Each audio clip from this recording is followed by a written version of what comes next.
global importance. It's not just national importance, but global importance. And I really liked that when you said it is a series, it is not just a webinar, but international webinar series. So I'm sure this kind of a great academic venture would give maximum fruits to the academic community across the world, across the globe, and it will lead to great initiatives in research, because these webinars, I strongly believe, must give leads to further research. Because I'm the one who believes that education exists to solve the perennial problems of humankind, whether it is science education or social education or engineering education. We continuously, for the centuries together, would be looking at what the humankind is facing and what the humankind requires and what humankind needs and how it is to be addressed. And the all global leaders across the globe, they have been experiencing, they have been exposing to the kind of environment that we are facing today. You ask anybody, anybody would say that yes, the environment is the basic problem faced by whether it is advanced country or not advanced country, African country. So across all the continents, the biggest problem is the environment. That is, how do we keep the environment clean? How do we give very good health to the citizens of the world? Now, that is a very important thing. I think in these, circumstances, I'm sure the toxicity assumes a lot of importance. Because toxicity is something which has to be addressed continuously. It requires a lot of thinking, it requires a lot of research, and I'm sure our faculty and the scientists here and the scientists across the globe, that I'm really excited, I would say, that we have participation from so many countries like USA, France, and Japan, that I must thank and I must congratulate the organizers from all over. And I'm really happy to know that our dean is associated, and Professor Sudha is the organizing secretary, and a premier institute of Kerala is there, and Kerala Academy of Sciences itself is backing the whole program. I'm sure that this kind of a program will give a lot of spur, a lot of hike, lot of needed scope for the research activity in Kerala, and particularly the whole of country. And I'm sure this should be, and this will be promoted to a larger extent and to a larger audience. That is, I'm very particular that this program should be canvassed to the whole of research community, at least across the India. I request the Sree Chitra Institute to take care, and whatever you can also make some suggestions, so that we initiate and we get into the hearts and minds of the researchers, who do research on toxicity.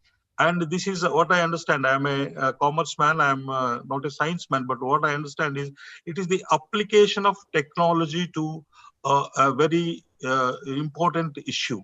So nanoscience is a technology I've been talking about. We are thinking about a course in nanoscience itself under the National Education Policy 2020, a BS course combining a multidisciplinary course. So it is the kind of the application of technology to a very important subject, that what is the seminar is looking at. So as I catch some points given by the organizers, like nanotechnology has also emerged rapidly and stirred up an outstanding interdisciplinary research in terms of technological applications and consumer products. The nanometer-sized materials find extensive applications in biological, physical, and chemical systems. The field is expanding maximum potential from biomedicine, pollution control, energy sensing, food, etc. in the last few decades. And these have been the center of attraction for the development of drug delivery systems too. So therefore, these products are increasing in markets, and today we have trillions of dollars of business I find that happening around in the world with these kind of materials. So therefore, the nanotechnology, it forecasts the tremendous opportunities to the society, but there are numerous issues. We always say, we teach in business, that is, yes, it will add to gross national product. Anything which you invent, which you produce, it will add to gross national product. That is, incomes are increased, income of the country is increased. But we also caution the producers that along with the material increase, gross national pollution also increases. Now, that's where we have to be very cautious. That is, a balance is required to be mediated between the incomes that we produce out of research and the kind of pollution that produces, which is very hazardous to the humankind in the long run. So therefore, we find authorities like the United States FDA, which is very popular, and others consistently ensure that the nanoparticle-based products meet the regulatory standards. Prior to the extensive use of nanotechnology-based products to improve the quality of life, certain considerations need to be addressed that would alleviate the health risk associated with nanomaterial. The theme of the webinar captures the toxic aspects of nanomaterials to emphasize the importance of the interactions of nanomaterials and the living system. The webinar, I am sure, will provide a great platform for the exchange of ideas from the experts in the field of nanotechnology, and also will get a great knowledge on the toxicity and risk assessment in the food, chemical, and nanomaterial applications. I'm sure this series will provide a better approach to entangle the importance of toxicity, evaluation in food, chemical, and nanomaterial applications. In fact, I request the authorities, organizers here, and Dr. Sudha to give me a small piece of suggestive framework at the end of the series, so that common persons, like I am a very common person as far as your subject is concerned, so that we also understand and we also contribute, how do we think about such complicated issue at the policy level and give some direction to at the top level in the government, like this is also like Kerala is there, or Central University is there. Now these are certain things that could be thought of. At least implementation can come later, but at least for the sake of thinking, what we can do, this kind of suggestive framework is the expected outcome of the webinar series. And my appreciations to all the three institutions. Central University of Kerala, of course, it is my institute, and then Sree Chitra Institute. I have been hearing right from day one of my landing in Kerala, and then of course Kerala Academy of Sciences. I think you must be doing a great job in organizing this kind of a thing, and I'm sure this is a very wonderful platform for developing a great resource for the current research scenario in the subject that you have chosen.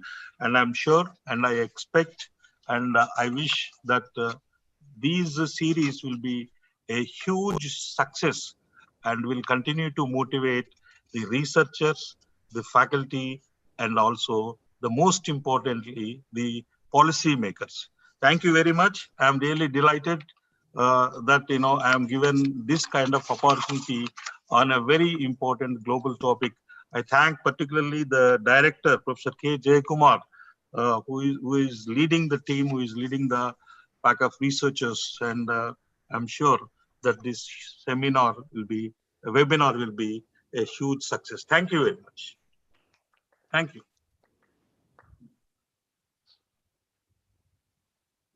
Thank you, sir, for your influential message.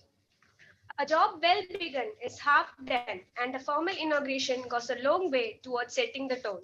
With great respect, we invite Professor K. Jayakumar, Director, Sree Chitra Tirunal Institute for Medical Sciences and Technology, Trivandrum. He is the senior most professor, renowned cardiac surgeon, Department of Cardiovascular and Thoracic Surgery, and founder director, board member of TimeMed, Sree Chitra Tirunal Institute for Medical Science and Technology. We welcome Professor K. Jayakumar to inaugurate the international webinar series on food, chemical, and nanomaterials toxicity by delivering the inaugural address.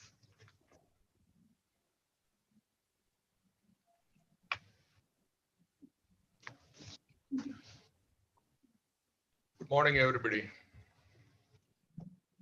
Honorable Vice Chancellor, dignitaries, speakers, delegates. All the valuable suggestions put forward by our Honorable Vice Chancellor Venkatesh is well taken, and that will be taken into consideration in all our future endeavors in this field. Thank you very much, Vice Chancellor.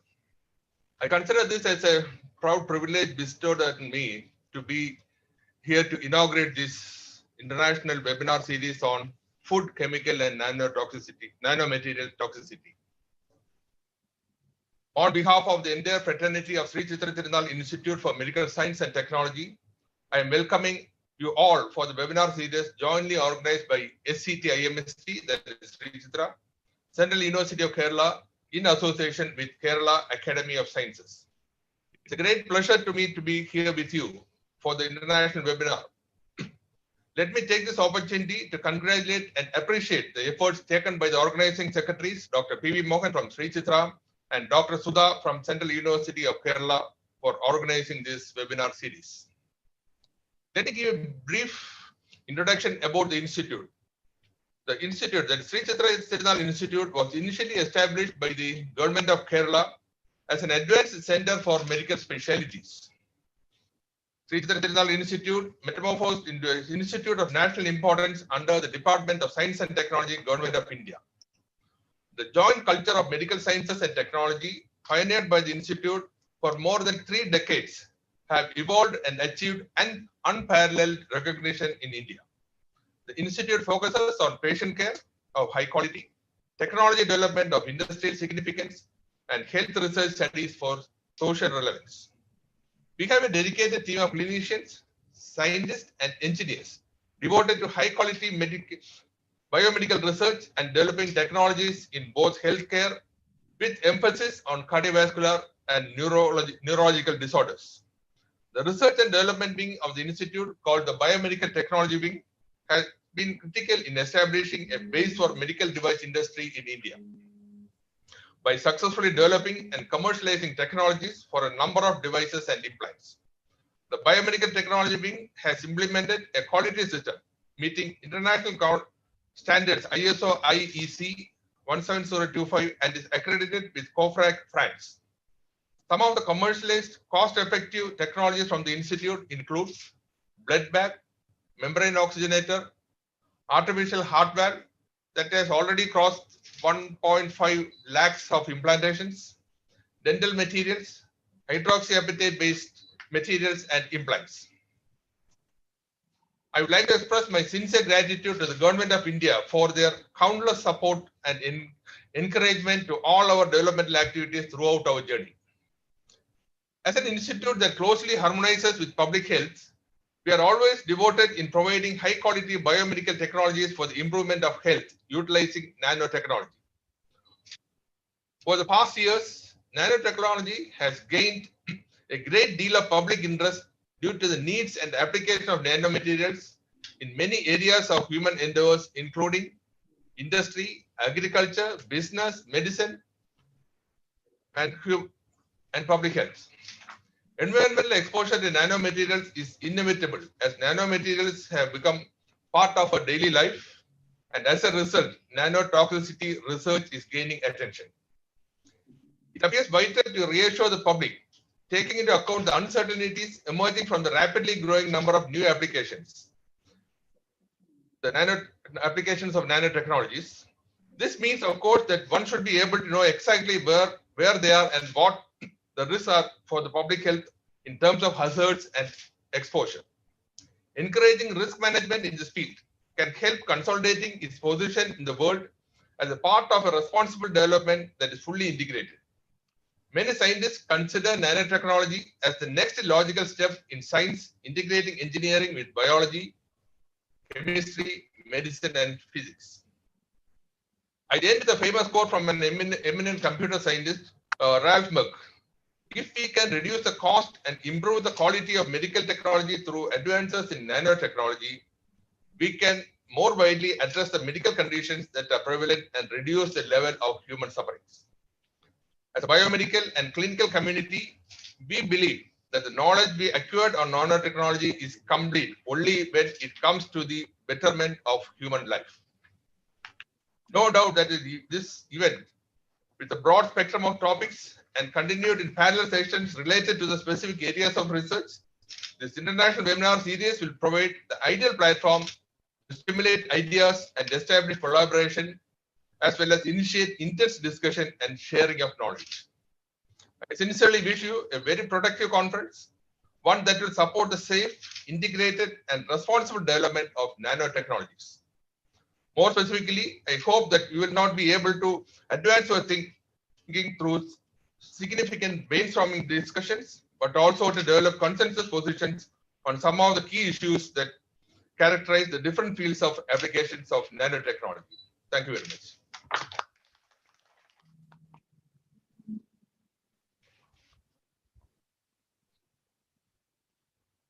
Thank you, sir. Thank you so much for your words.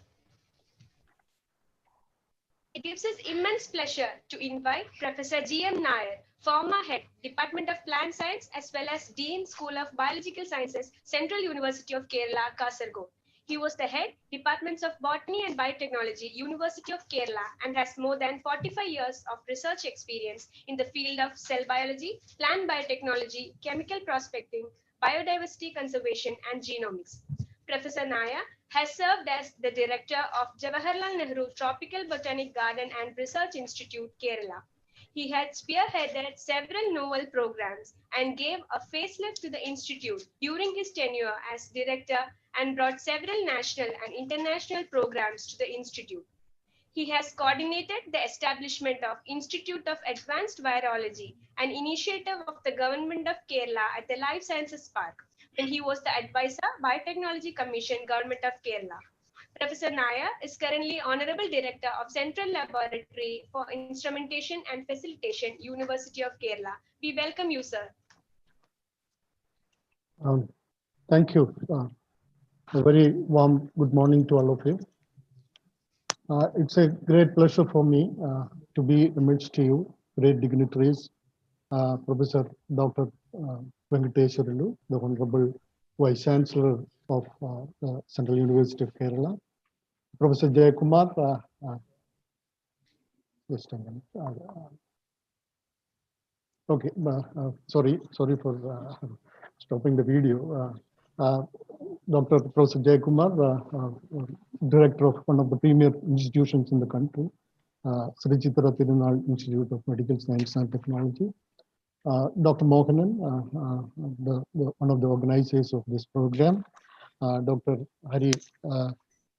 Hari Krishna Verma, Dr. Govindraj, Dr. Sudha, and all the other dignitaries who have been attending this great conference, my fellow members of Kerala Academy of Sciences, delegates, students, and dear friends. This is a great momentous occasion for all of us that three major institutions in the country are joining together to organize this great conference on very major important topic on food, chemical, and nano technology, nanomaterial toxicity.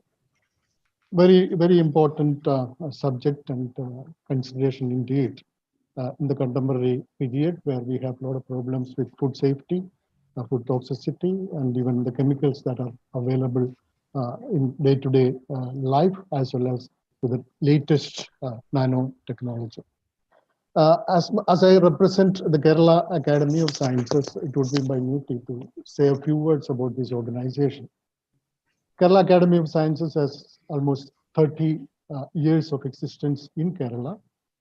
We take science to the society we inculcate scientific temper among the student population of Kerala, as well as we promote quality-oriented research.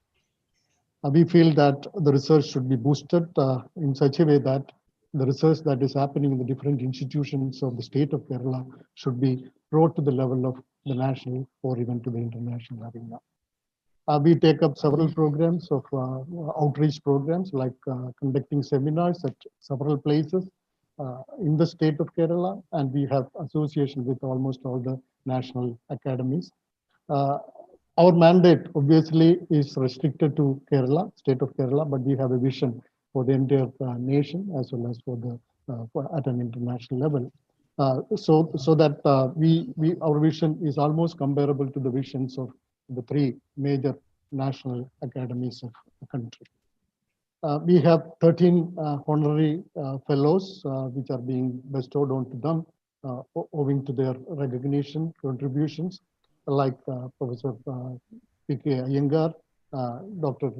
Varghese Kurian, Dr. Kasturi Rangan, Dr. M.S. Swaminathan, so on and so forth. We have great luminaries associated with the academy. We also have about 61 members, fellows of the academy, which the fellowship is being given on nomination as well as an election in the general body. We have more than 600 life members spread all over the country. The people from the national level as well as the international level are members of this.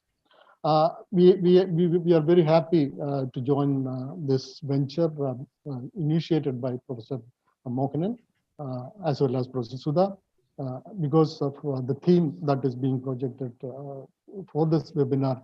We feel extremely delighted to be a part of this. As Professor Venkateshwarulu as well as Professor Jaykumar has humbly described about the importance of the subjects being covered in this webinar, as I am given the duty of saying few words about the webinar. As we know that the three areas being covered, the food safety, food toxicity is very important because like drug toxicity, which or maybe allergenicity that makes a lot of people lose their lives, like food safety, food toxicity also is very important to be analyzed. It is necessary the food that we take, like what Hippocrates said, the thy food is thy medicine. The food should be should have some qualities, not only boost your strength, but also to have a medicinal impact on your body. So maybe that we should be choosy, and the food that we take, like if Dr. Jayakumar would vouch that for the past 6 months, 7 months, when we are confined to our homes, we don't go for much of junk food eating. We don't go to the restaurants, and I'm sure that the patient level has come down in most of the hospitals, mainly because there is no food related to problems. And even otherwise, even other lifestyle diseases are not there because that we don't go for taking this unwanted junk food. We are home oriented, and then we go for taking food that is prepared at home with all the nutrients and necessary for our life. Many of our doctors have also said to me that they don't get many patients. The hospitals are with less crowd. That's a great sign. Maybe that we cannot, except for Corona. Corona is there, COVID-19 is very much there, lavishly there, but then other diseases have come down. It's a welcome sign, mainly because that we have a clean environment. Pollution is brought to the level, to the minimum level, as well as that we don't have much problems in connection with the food allergy. We have to test the food which we consume, but we have no much programs available. I'm sure Dr. Mokanan, one of the well-known leading food toxicity analyst and researcher, I'm sure that he would be able to throw much light on how exactly would go forward. The chemical toxicity, of course, it is classically understood that the chemicals in the environment, in the food, in everywhere, the pesticides, all those things will have to be assessed when we go in for, because we need to have a quality, food to go in, and for that the chemical spectrum of chemicals that get into our body through water, through food, as well as air will have to be controlled. So we need to have a really clear analysis of toxicity onto this. The most important and the contemporary issues on nanotechnology. the most discussed topic, which has got great implications in medical sciences. It has got great implications in drug delivery, in cancer targeting, in food, say in delivering the right components to the body, as well as doing a great service in making a miniaturized world where things are happening. And I'm sure that's why it's being projected as one of the most important areas in the fourth industrial revolution. Nanotechnology and nanobiotechnology, for that matter, is very important because that's a food, that is the kind of things that go into the body. We need to assess the toxicity. We go in for chromium. We go in for all kinds of elements to be taken, maybe for drug delivery, maybe for cancer therapy, maybe for other delivery as a delivery agents, because we would be able to go in for slow release of the compounds when they're, and as well that we can target them to go into that, especially for the cancer therapy. That's very important that the nano embedded materials should go to the cancer cells without affecting much of the body. So, but what is the implications of the nanomaterials when they are concentrated in the body? Do they make any toxicity problems, allergenicity problems? People obviously, when they use nanomaterials, especially the metals, gold, nickel, or maybe silver nanoparticles, all those were being tested for the toxicity, and that's very important that we need to. I'm extremely happy Dr. Mohanan and Dr. Sudha has chosen the right people to speak. Specially distributed half to the foreign dignitaries, speakers, and half to the national level scientists. From all over the world, there are 6 speakers being brought in, speaking on different aspects of all the 3 areas that are being covered. In India also, we have well-known speakers drawn from cancer therapy, for food safety, nanomaterials. All these are being drawn from different institutions in the country, from topmost institution, NICER, NIPER, Central University of Pondicherry, and several other major institutions, JNU. All these institutions are represented in this. As Dr. Mohanan said, there are more than 400 participants who would be attending this visibly over here, or maybe going to the live streaming that happens in the Facebook as well as in the YouTube. I'm sure that this seminar will have greater reach to the entire audience, spread all over the world. And I feel that maybe that, taking advantage of the crisis, we have gone for this webinar online platforms where we could reach many people, we could participate, make participation, ensure participation of many people wherever they are in the world, because that's the power of the internet platform. So I'm sure that this 3-day webinar being organized mainly by Sree Chitra Tirunal Institute of Medical Sciences and Technology, the Central University of Kerala, to which I have great regards, because I was there for a few years over there at the beginning of this institution. I'm sure Dr. Venkateshwarlu, Professor Venkateshwarlu has taken over recently, and I'm sure that he will take this institution to greater heights. To Professor Jay Kumar, who has taken over recently as the head of this great institution, so I'm sure that we have a lot of hope in you to take this institution to greater heights. I'm sure this 3-day webinar will be a great event academically, as well as meeting people through the online platform. And the message will be given to people that going for taking quality food, be aware of the chemical toxicity that happens to you, as well as that what would be the conditions that it should be maintained for nanomaterials. I'm extremely happy to be a part of this event. Of course, I will be there for all the 3 days. Kerala Academy of Sciences, for that matter, is always been in the academic spheres of activity, in the scientific activity of the country, taking the Nehruvian vision of science for the society and science for development. Thank you all very much, and I'm extremely happy once again for being a part of this. Thanks to Professor Mohanan and Professor Sudha for having given a chance to Kerala Academy of Sciences to be a part of this. Thank you very much, and I wish you all the best. Thank you, sir, for your valuable introduction about the webinar. Now, let's have the pleasure of listening to the special remarks of the respected head, Biomedical Technology Wing, Sree Chitra Tirunal Institute for Medical Sciences and Technology, Dr. Hari Krishna Verma. Dr. Verma is specialized in bioceramic materials for heart prosthetic applications, tissue engineering, biomimetic chemistry, and pulse laser deposition of bioactive coatings. He has a number of patents and publications in his area of expertise, and some of his products are commercialized. We welcome you, sir.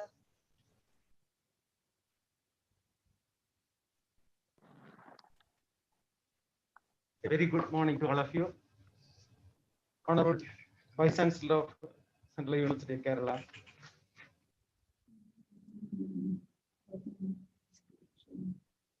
Professor H. Venkateswarlu, Honorable Director of Sree Chitra Tirunal Institute, Professor K. Jayakumar, Professor G.M. Nair,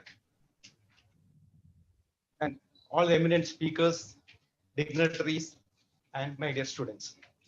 In the last 2 decades, we have seen the emergence of nanomaterials science and later nanomaterial technology for a number of applications all across the scientific field. We know today in the medicine, whether in the drug delivery, theranostics, or the in vitro diagnostics, we are extensively using nanomaterials in various forms.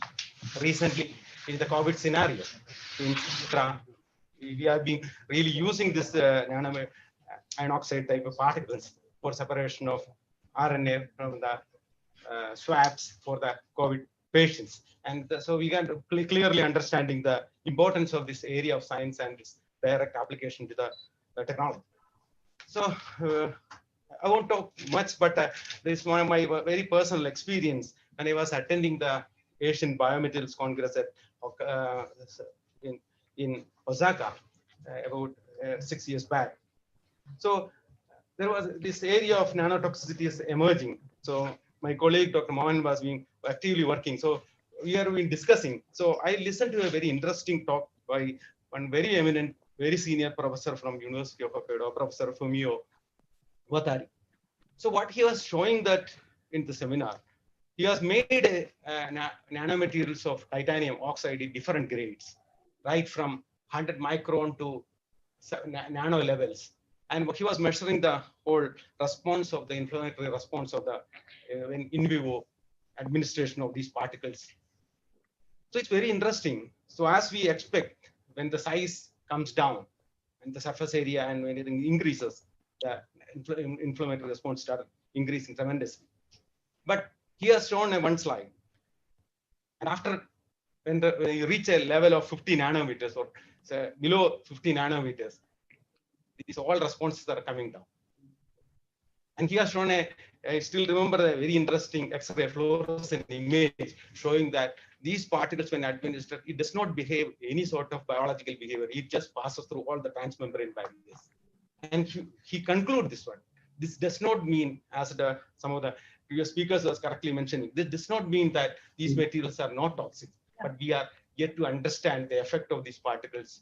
And really, the organizers, Dr. Mohanan and Dr. Professor Sudha has taken this topic for this seminar. It's a very wonderful opportunity for interacting with some of the very eminent speakers all across the world. And I am sure the students, especially the students, will going to benefit from these deliberations a great extent. Thank you. All the best.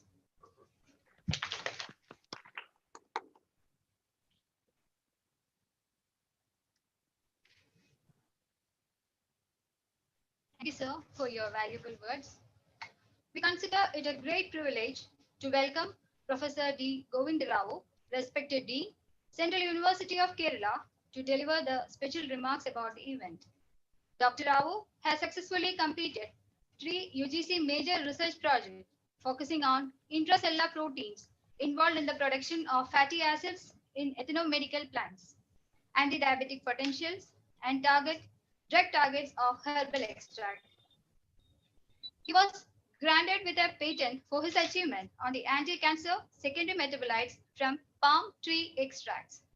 He has several research publications in the field of immunology in peer-reviewed journals. He previously served as the chairman of the Board of Studies in Biochemistry, Head, Department of Biochemistry and Molecular Biology at Central University of Kerala. We welcome you, sir. Thank you. Honorable Vice Chancellor, Central University of Kerala, Professor H. Venkateshwarlu sir, respected Professor K. Jayakumar, Director, Sree Chitra Tirunal Institute of Medical Science and Technology, respected Professor G. M. Nair, President, Kerala Academy of Sciences, Dr. Hari Krishna Verma, Head, BMT Wing, Sree Chitra Institute, and Organizing Secretaries Dr. P.V. Mohanan sir and Professor K. Sudha, distinguished dignitaries, galaxy of eminent speakers across the world, and delegates. On behalf of School of Biological Sciences, Central University of Kerala, I extend my warm greetings to all of you. Good morning to everybody. At the outset, I congratulate the organizing secretaries, Professor Dr. K.V. Mohanan and Professor Sudha, the organizing secretaries for this webinar series, and also for organizing such an important and insightful international webinar series on food, chemical, and nanomaterials toxicity. We all know that the bare necessities of mankind like food, water, and air are being contaminated with toxicants. And also, food chains are being affected with toxicants, pollutants, pesticides, chemicals, and even nanomaterials, which in turn affecting our own health and quality of life as well. Therefore, I hope and wish that this webinar series would focus particularly on toxicant assessment modalities, toxicant impact modalities, and toxicant remedial modalities. So I wish you all to have fruitful and thought-instilling discussions and deliberations towards resolving the toxicity issues. Thank you very much. Thank you, one and all.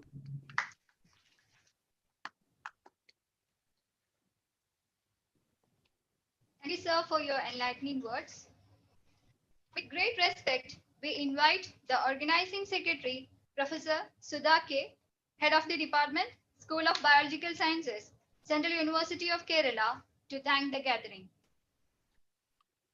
Thank you. Honorable Vice Chancellor, Central University of Kerala, Professor H. Venkateshwarlu, respected Director, Professor K. Jayakumar, Sree Chitra Tirunal Institute for Medical Sciences and Technology, Trivandrum, Professor G. M. Nair, President, Kerala Academy of Sciences, Dr. P.R. Hari Krishna Verma, Head, BMT Wing, Sree Chitra Tirunal Medical Institute, Professor D. Govindarao, Dean, School of Biological Sciences, U. Kerala, Dr. P.V. Mohan, Organizing Secretary, our most valuable invited guests, participants, dignitaries, colleagues, and friends. A warm morning to you all.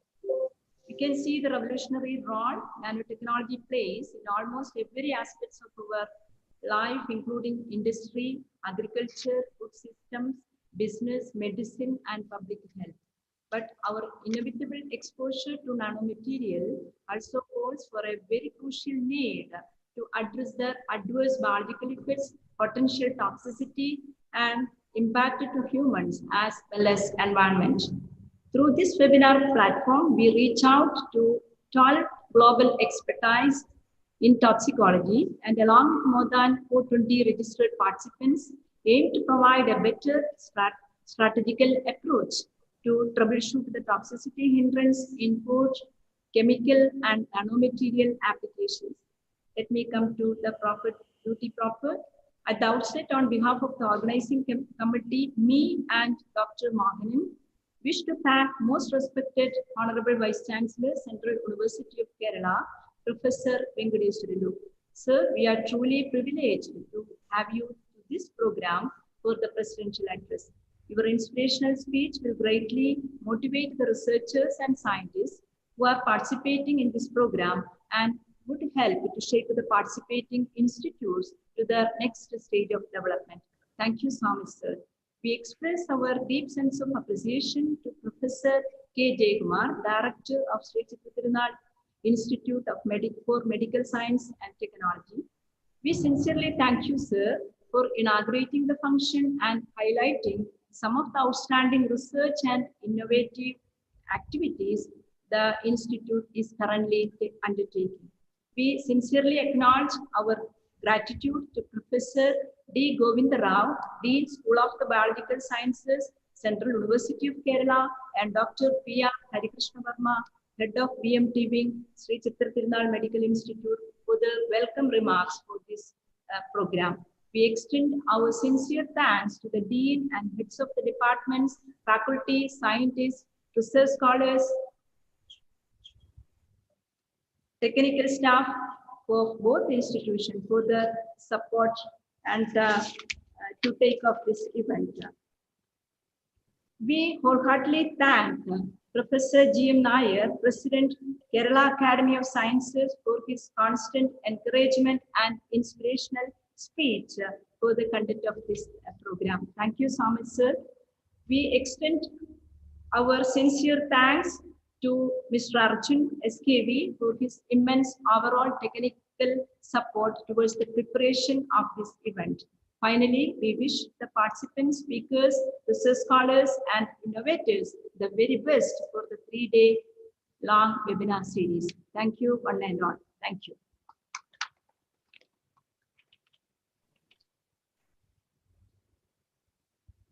Thank you, ma'am, for your words. Very good morning to all. Myself, Adira, PhD scholar from Toxicology Division, Sree Chitra Tirunal Institute for Medical Science and Technology, Trivandrum, is comparing this section. Now we would like to welcome the chairman of this section, Professor G.M. Nair, former head, Department of Plant Sciences, as well as Dean, School of Biological Sciences, Central University of Kerala, Kasaragod.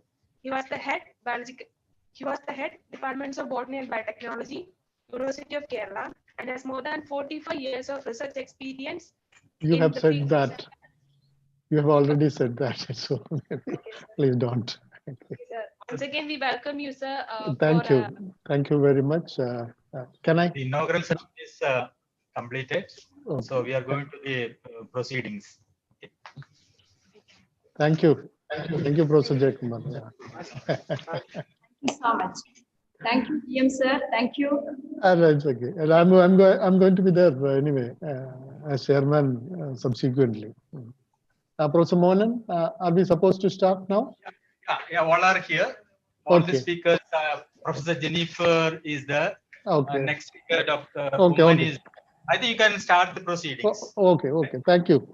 Thank you once again, Professor Mohanan, for giving me this task of sitting glued to the computer for the whole day, chairing 5 important lectures today, which are definitely cream of the webinar, with really colorful international speakers who are going to speak to us on different aspects. And the first speaker today is Professor Jennifer Freeman from Purdue University. Professor Jennifer is going to speak on the zebrafish as a model. Obviously, I'm sure this is going to be a near human model and how exactly the chemical toxicity is impacted onto this organism. We'll have an exciting time. To introduce the speaker, we have a great personality, Professor Maya. Maya is heading the microbial technology wing of Sree Chitra Tirunal Institute of Medical Science and Technology. Dr. Maya is well known to me, to all of you, as a microbial technologist, having taken up several, including the tissue engineering and the related aspects. As a senior professor and scientist D of Sree Chitra Tirunal Institute of Medical Science, I'm sure Maya would be the right person to introduce the speaker. Professor Dr. Maya, please. Thank you, Dr. Nair. Yes, we have known each other for very long and happy to be interacting in this international webinar, Food, Chemical, Nanomaterial Toxicity, jointly organized by Sree Chitra Tirunal Institute, University of Central University of Kerala, Kasaragod, and the Kerala Academy of Sciences. A very warm, good day to Dr. Jennifer, because I believe in the US it is very close to midnight now. And welcome to the session.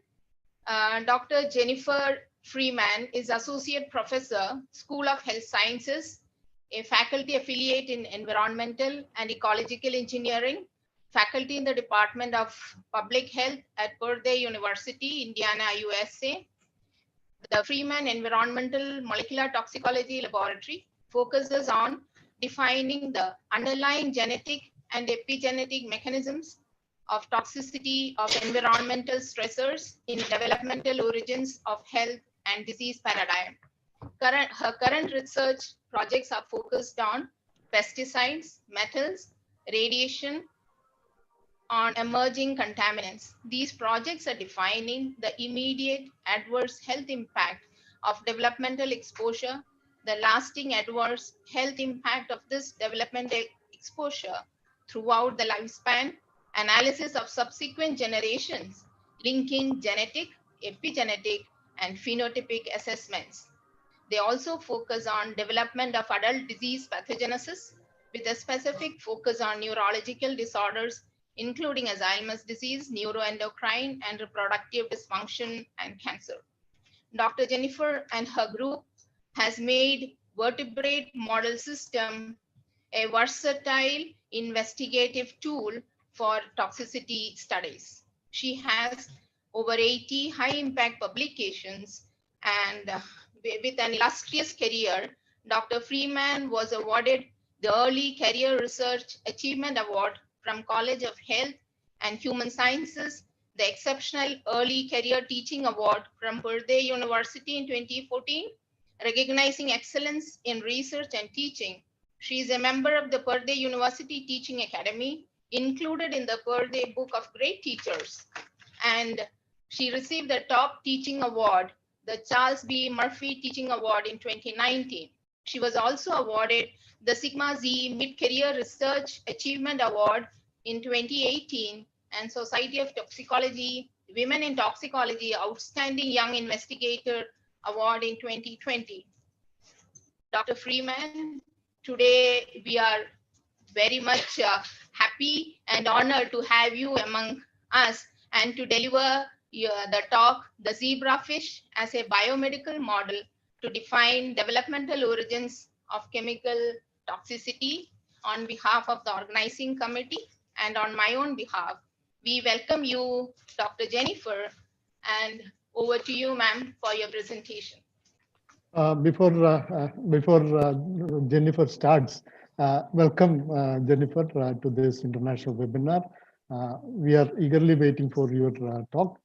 You may speak for 45 minutes, giving 15 minutes for discussion, because we feel that the discussion is very important part of any of the webinars. So there are several participants sitting all over the world who would like to ask you questions, and please try to make your presentation for 45 minutes and 15 minutes for discussions. Is it okay? Okay, welcome, yeah. Dr. Jennifer, and please carry on with your presentation. Professor Jennifer, please. Hello, thank you. Can you hear me okay? Yeah, please. Good. Okay, I'm going to attempt to share my screen.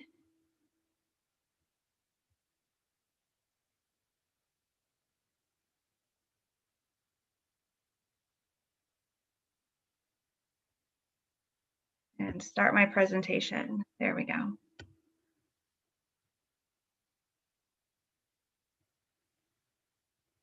All right. Whoops. All right, can everyone see that okay on there?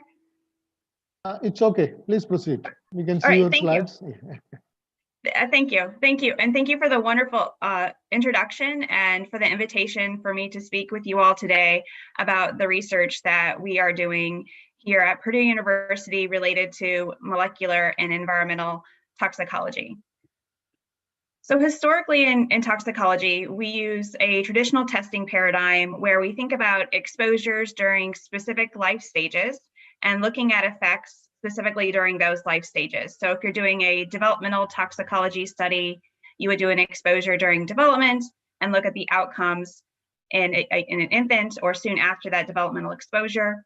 And compared to that, if you're interested in looking at old age or maybe a neurodegenerative disease, you would do an exposure in an aging population and look at the effect. Well, the work in my group is looking at a different paradigm. And this paradigm is called the developmental origins of health and disease. And ideally what this paradigm is doing is looking at different exposures that we have either in utero or during early development, and understanding how those set us up for our life to different disease susceptibility. And so we're looking at these connections between our early life experiences and adult disease, disorders, and dysfunction. And these studies showcase that we can see different types of adverse health outcomes in adults based upon an embryonic exposure or early developmental exposure compared to if they have just the exposure later on in their life. And various different toxicologists are looking at these different outcomes, and they've involved a variety of different environmental chemicals and different ones that were exposed. The research spans different metals, different pesticides, plasticizers, and other environmental chemicals. They've also looked at a variety of different outcomes, including many disease pathways such as neurodegenerative diseases, cancer, reproductive dysfunction, obesity, immune dysfunction, and diabetes. So the work in my lab is focused on this area of developmental origins of health and disease, where we look at both immediate outcomes following a developmental exposure and also outcomes later on in life from that developmental exposure. We're also doing studies that are focused on multi and transgenerational effects. So looking at the offspring of those individuals who are exposed and looking at their offspring also.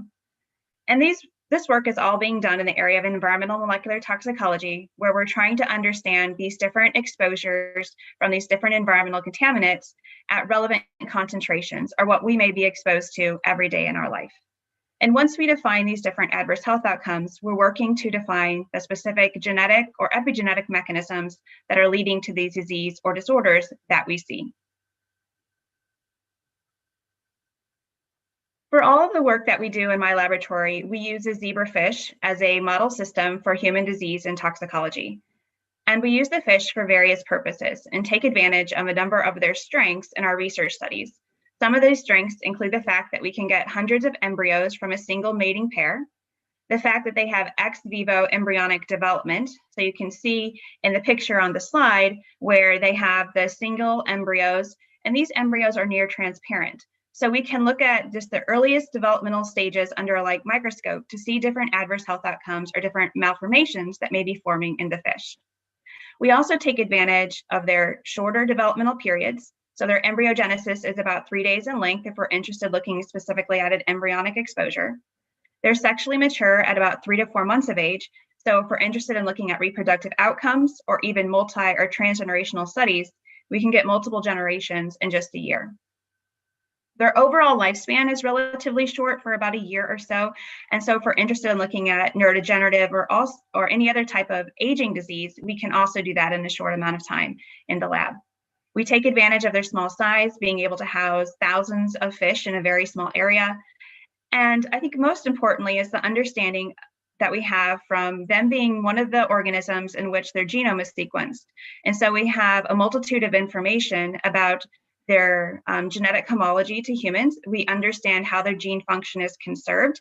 And we also know that there are a number of different mutants that have been developed and helped us to confirm that when we knock out or overexpress certain genes that are related to different malformations or diseases in humans, we see similar types of effects in the zebrafish. So this helps us to gain confidence that the work that we do in toxicology will be translatable to humans. Now, the work in our group looks at various types of genetic and epigenetic endpoints. Often we'll start with an omic-based study where we might start with a transcriptomic study where we will then identify the different pathways that are being perturbed from that environmental chemical exposure. And this will help us direct our hypotheses about specific diseases or outcome that we may wish to focus on in the future. But we also do different targeted gene analysis, different protein analysis. We've also recently started to expand doing a number of epigenetic alterations, including DNA methylation and microRNA work. And overall, what we're trying to do is complete the full picture of really linking and understanding the mechanisms that are driving those adverse health outcomes or diseases that we're seeing in the organisms from these different exposures to the environmental chemicals. The work in my lab involves a number of different environmental stressors. We look at a variety of different metals, heavy metals, a variety of different pesticides. We've recently started looking at some of the PFAS chemicals, the perfluoroalkyl substances, and we also look at a variety of other legacy and emerging contaminants. And the two main projects that we really have going on in the lab involve the heavy metal lead, where we're looking at developmental neurotoxicity and risk of neurodegeneration outcomes. And then the chemical that I'm going to talk more about today is an agricultural herbicide called atrazine. And specifically, I'm going to tell you about some of the developmental toxicology tests that we've done, looking at that developmental origins of health and disease paradigm and how a developmental exposure may influence reproductive function.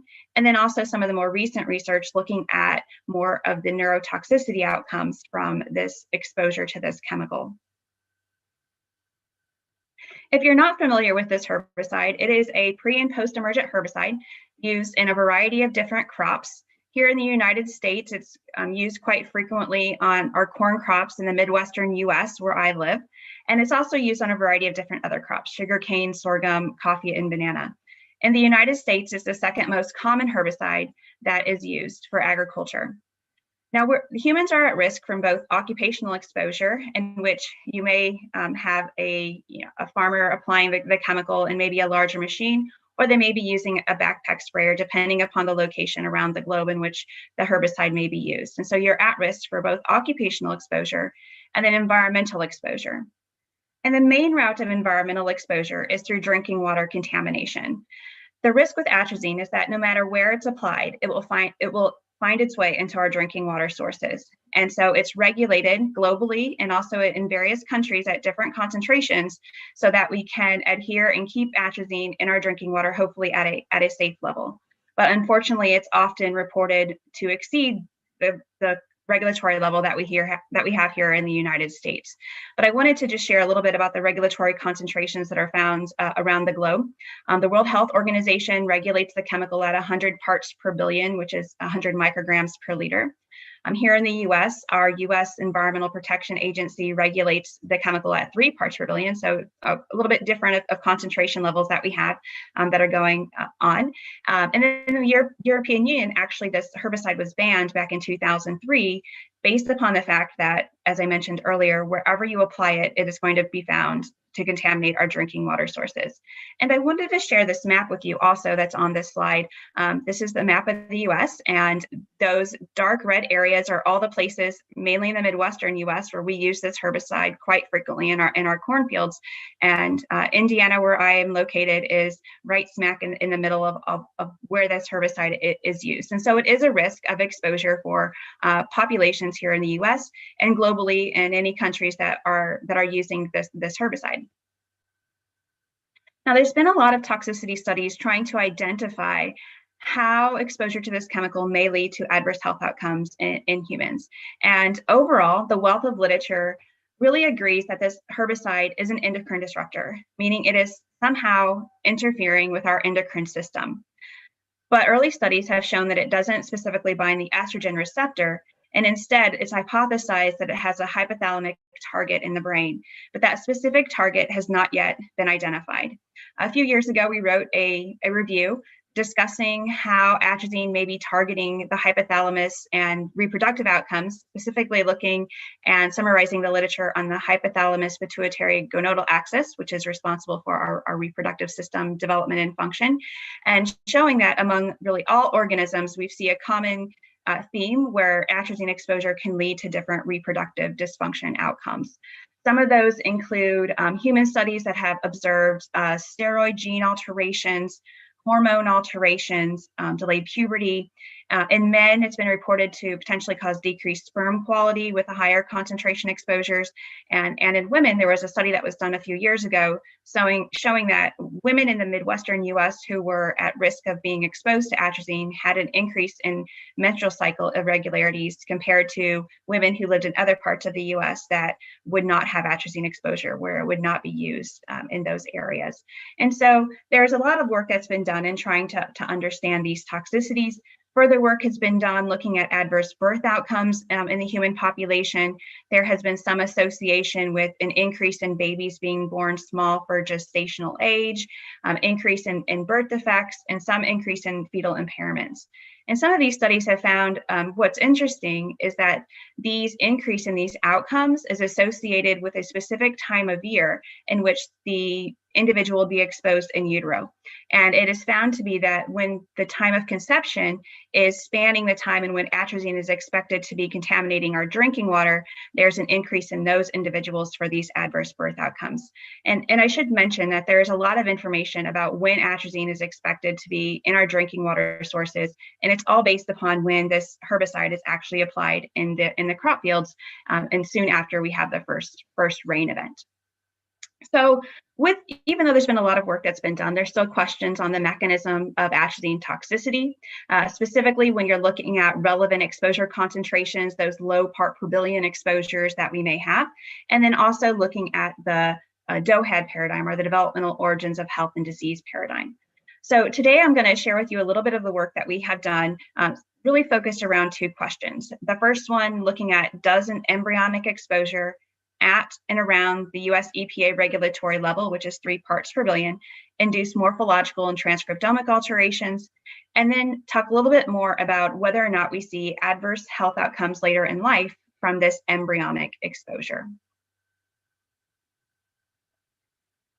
So a few years ago, my lab started to work in this area, and we started off by doing an embryonic exposure in the zebrafish. So that's the first 3 days of its life. And we chose to look at 4 different concentrations. One was 3 parts per billion, which is the regulatory level set here in the US.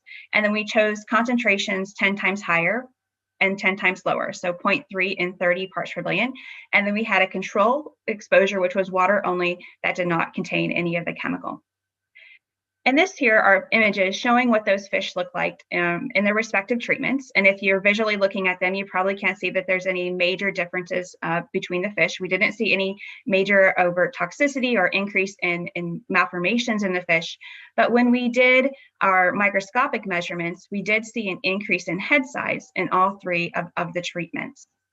We then followed up that study with some transcriptomic analysis, looking at all the genes in the zebrafish genome and understanding the different genes that were being changed at the different concentrations of exposure. The Venn diagram here lists the number of genes that we saw changed, and you'll see that the number isn't very high. That's quite common to what we see when we're working at very low exposure concentrations, but there were 2 genes that were similar among all 3 treatments, one being CYP17A1, which is important in biosynthesis of steroid hormones. So that was interesting to us because of the past research that had been done indicating that as a target also, and also focusing on the androgen or the estrogen pathway. And the other one is SAMHD1, which plays an important role in immune functions. What we did with this gene list and what we found to be of most strength from these studies is being able to take these gene lists, input them into a pathway analysis software. In our lab, we use Ingenuity Pathway Analysis, and understanding the connections and how these genes relate to each other. Which biological pathways are they part of, and which disease pathways are they part of? And what we saw is that although we didn't see the same genes changed among the concentrations, they were found to be within many of the same gene categories. Specifically, we saw changes in neuroendocrine and reproductive system. They were associated with the cell cycle and also with carcinogenesis. From that initial study, we then formed the hypothesis to look at the developmental outcome, or the outcomes from the adult fish that were exposed during development. And specifically, we decided to look at the reproductive axis because of what our transcriptomic studies were telling us. So for this study, what we did is expose the fish only, again, during those first 3 days of life. We rinsed them off and we allowed them to mature until they were breeding adults at about 6 months of age for further analysis. And so they had no additional chemical exposure after those first 3 days. So that transcriptomic analysis initial that we did was focusing on specifically looking at the neurodevelopment and disease outcome, the reproductive system and development and function, the cell cycle, and the cancer outcomes. And so we decided to focus first on the reproductive pathways, specifically alterations along the hypothalamus pituitary gonadal axis. And we measured reproductive dysfunction, gonad and brain pathology, gonad and brain transcriptomics, and hormone analysis in each sex. So to do this, we did our exposure, as I mentioned before, we allowed them to mature, and then we looked at those various outcomes. And we also were able to look at the reproductive dysfunction by breeding multiple groups and pairs of fish to look at how the outcomes would be in the embryos that they would be able to produce and whether or not there was any embryo toxicity. What we saw in these populations is that there was no change in the distribution of males and females. They were about equal or at percentages that we would normally see in our populations. But when we looked at the reproductive outcomes, what we saw is that the percent of adult fish that were able to breed in our highest treatment of 30 parts per billion was decreased. But when these fish were able to breed, they were still able to produce the same number of embryos. And really, this was not a large surprise to us when we looked back at our fish themselves. And in this image, what you're seeing is a picture of a normal female adult zebrafish. This one is from our control treatment. And the picture of the fish in letter B is one that was found in our 30 part per billion treatment. And what we found is that these fish were egg bound. They weren't able to release their eggs, and we had a high percent of these females to be found in our highest chemical treatment.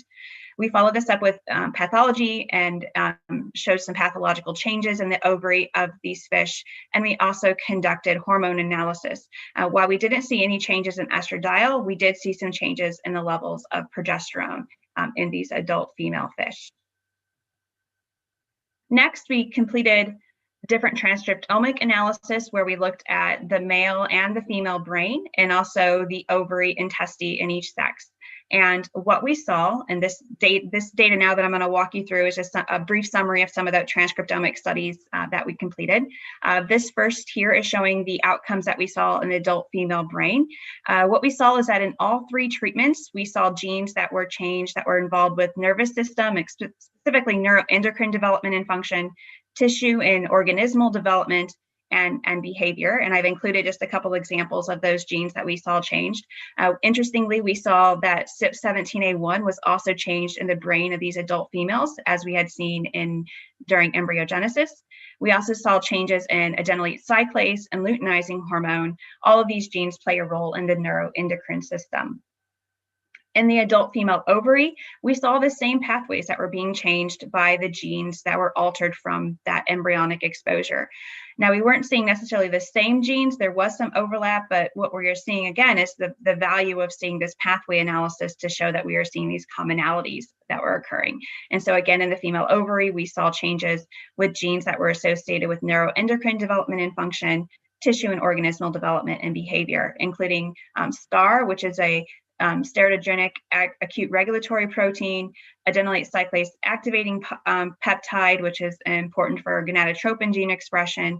And overall, what we saw from this female study is that there were a number of genes and pathways that really confirmed what others had reported in rodent models at higher concentrations. And we're seeing these similar pathways being activated at these low concentrations from only an embryonic exposure. We also carried out the work in the adult male, but the results were somewhat different. We didn't see any significant changes in fish or testes morphology in the males. There was no change in body weight, no changes in testes weight or gonadosomatic index. We looked at testes histopathology and so saw no changes in those outcomes.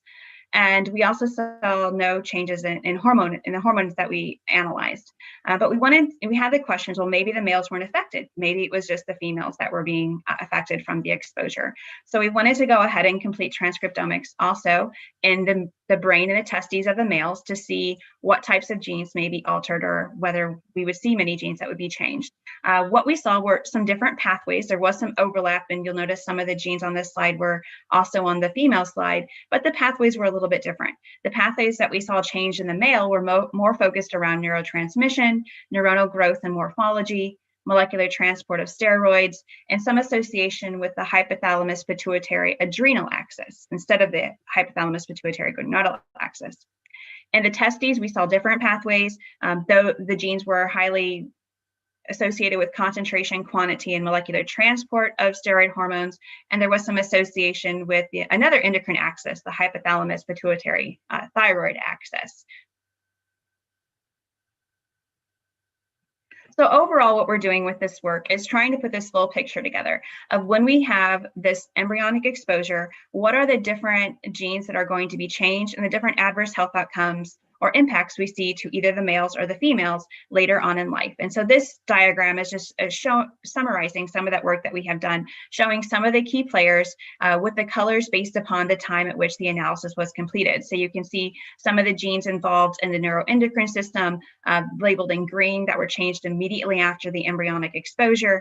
Those labeled in purple were those in the adult female brain. In pink are those that were identified in the female ovaries. The blue is the adult male brain analysis, the orange is the adult male testes, and then the red is some of the morphological and histological data that we saw changed in the females. And so we're continuing on with this work and adding more information, filling in some of those loopholes that we had. But we started to steer in a different direction with some of these studies too, based upon what our transcriptomic studies were telling us in the adults, and that a lot of them were the outcomes that we were seeing and the genes that were being identified were associated with behavior and some of the other neurological pathways. So specifically, we saw that there were a lot of changes in the, especially in the adult female, that were associated with the serotonergic pathway. And you can see some of those genes here in the image. So we collaborated with Dr. Cannon's lab here at Purdue to look at different neurotransmitter levels in the fish. We again repeated our embryonic exposure only during the first 3 days of life. And then we looked at changes in neurotransmitter levels when the fish were 7 days of age and when the fish were 9 months of age, again, looking at each sex individually. And what we saw was we didn't see any immediate changes to the neurotransmitter levels at 7 days, but we did see alterations in serotonin and the serotonin metabolite and the adult females that were 9 months of age. And this is interesting because if we look at the neuroendocrine system, we can see that there's a lot of crosstalk between the different endocrine axes in which it regulates. And so it made sense when we were looking at the data, both the transcriptomic data, the neurotransmission data, and some of the reproductive outcomes of how these two axes could be talking within each other and communicating to see the different outcomes that we were seeing. And it made sense because of this hypothesized hypothalamic target that we believe atrazine is targeting. But we've carried out additional study looking at some behavioral outcomes. The first thing that we did was looking at larval behavioral outcomes. So that the fish, we have a number of neurobehavioral assays that are available for us to interrogate whether or not different chemical exposures may change behavior. One commonly that we use is called a visual motor response test.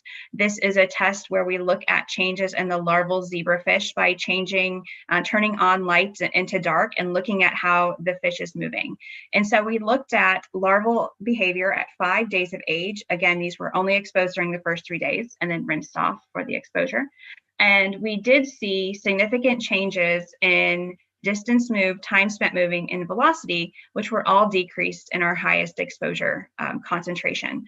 So now what we're doing is we're continuing on with this neurotoxicity focus, and we are looking at the adults to understand whether or not we may see some behavioral changes in them from the embryonic exposure. We're doing further neuropathology to understand changes that are going on in the brain. And we're also completing a number of epigenetic assessments to understand more of how these changes in the genome may stay in the genome and may lead to these adverse health outcomes that we see.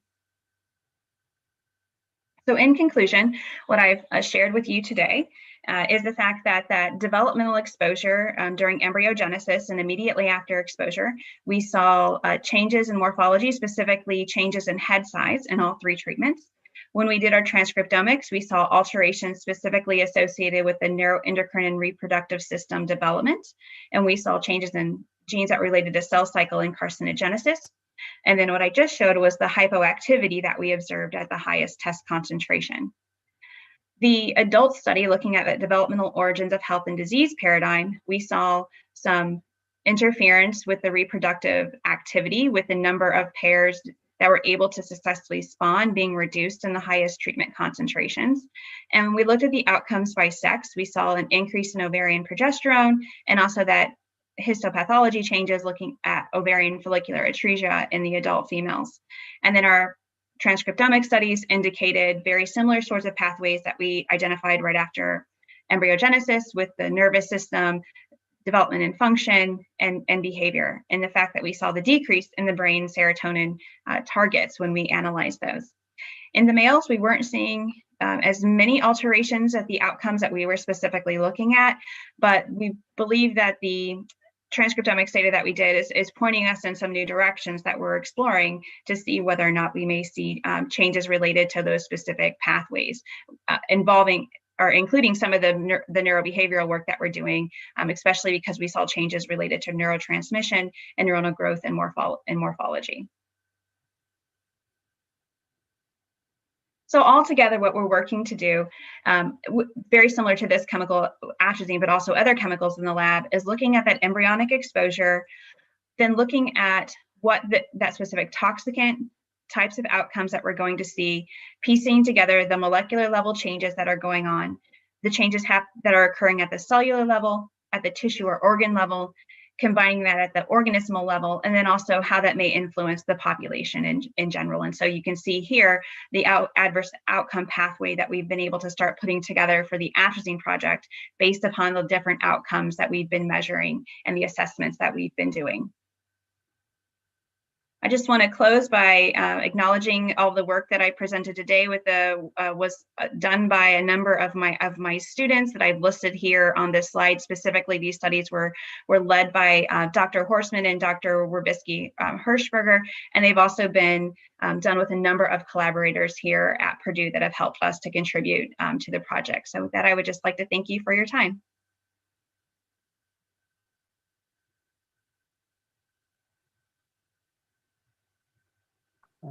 Thank you, Jennifer. It was an excellent presentation.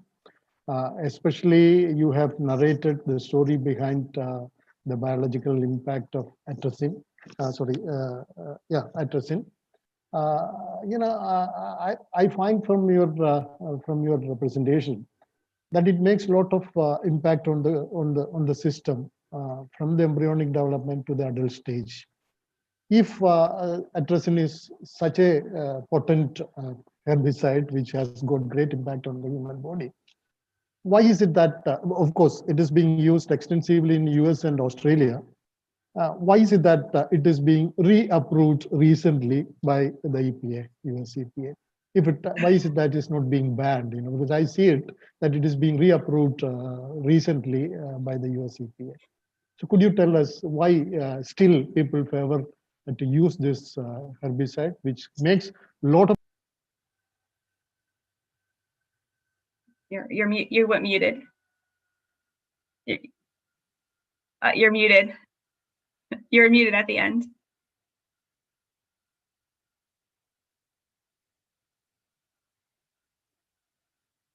Sorry, let me see.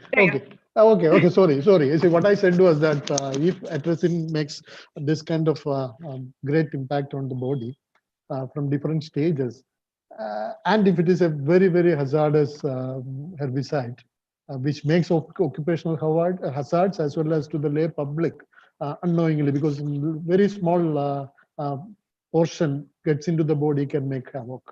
So why is it that it is being reapproved by EPA, US EPA recently, if it is such a hazardous chemical? Please. Yeah, so atrazine is a highly controversial chemical. There have been a lot of conflicting toxicity studies that have come out over really the past 20 years. A lot of that controversy stems around the concentration that it takes to cause these adverse health outcomes. And there is just disagreement, I think, among the scientific community currently about what that concentration might be. And so I was not involved in the re-review or the regulation, but I think a lot of that question stems from the feeling that 3 parts per billion is a safe enough level for our exposure. But I think definitely, our work and others, there just needs to be more work done on it. I've been working with this chemical for 20 years myself.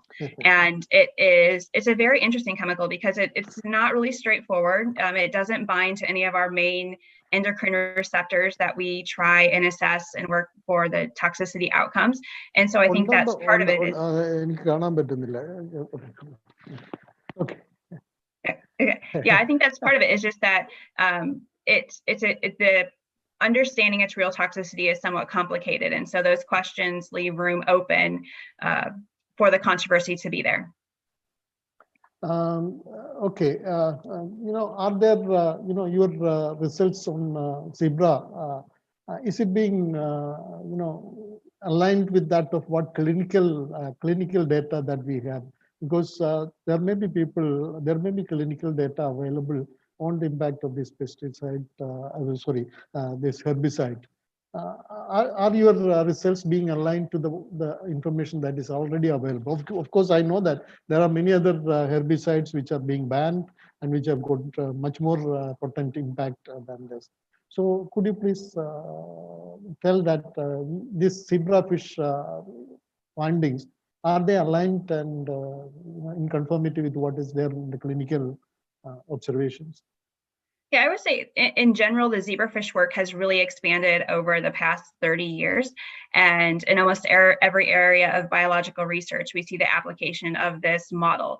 And through that time, we've seen the greater acceptance of this model compared to rodent gold standards that have been used for many years.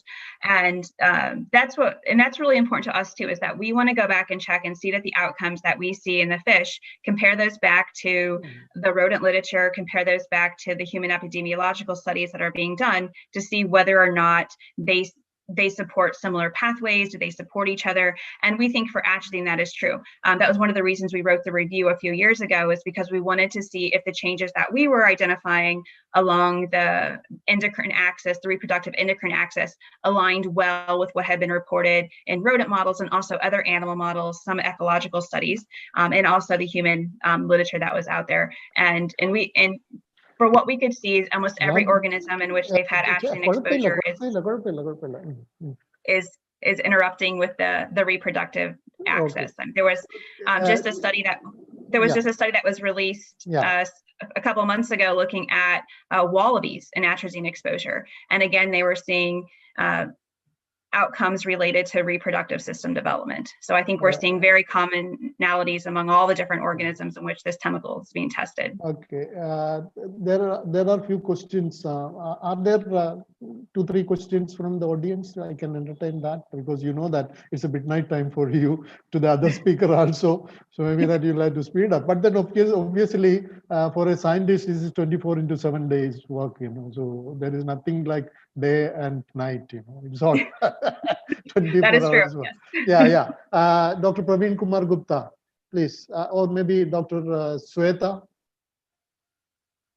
Sweta has asked a question. It's related to my question. Any related? Okay. Sweta is asking any related data. Yeah, that I'll read. Any related data collection or test being done in human. This is something related to what I have asked. Okay.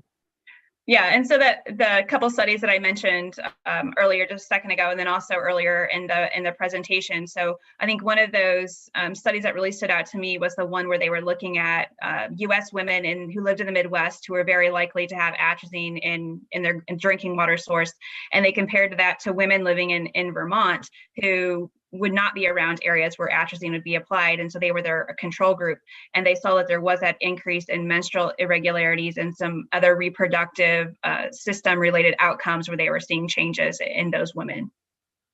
Now we have Dr. Praveen Kumar Gupta. He has asked this: is toxicity data from zebrafish model acceptable for regulatory authorities in herbicide approval for commercial use? So right now, zebrafish data only is not. It needs to be also included with usually rodent model data for regulatory processes right now. But we have in the US, we have seen an expansion of the regulatory agencies adapting zebrafish studies and the work that they're doing. So usually right now, zebrafish only is not enough yet. If there are no other questions, we thank Jennifer for the excellent work that you are carrying out, as well as the nice presentation, because you were very convincing when you have projected your slides and said about the things. I wish you all the best, Jennifer. Your pursuit in Professor Jennifer, for sparing your valuable time in the midnight. Okay, thank you so much. Thank you so much. Thank you. Thank you for the invitation. Thank you. Thank you. Thank you, Jennifer. See you. Bye-bye. Okay, now we move on to the next speaker, Professor Umen Kebagis from University of Houston, USA. He is going to speak on one-dimensional semiconducting nanomaterials, toxicity and chemical applications. I'm sure that this topic is also very important, and welcome Dr. Umen to this webinar. On behalf of Sree Chitra, Kerala Academy of Sciences and Central University of Kerala, I would now request Dr. Jayalakshmi, who is heading the Public Health and Community Medicine Division of Central University of Kerala, a public health specialist, Dr. Jayalakshmi would introduce Professor Umen and read out his field. Dr. Jayalakshmi, please. You unmute. Okay. Thank you, sir.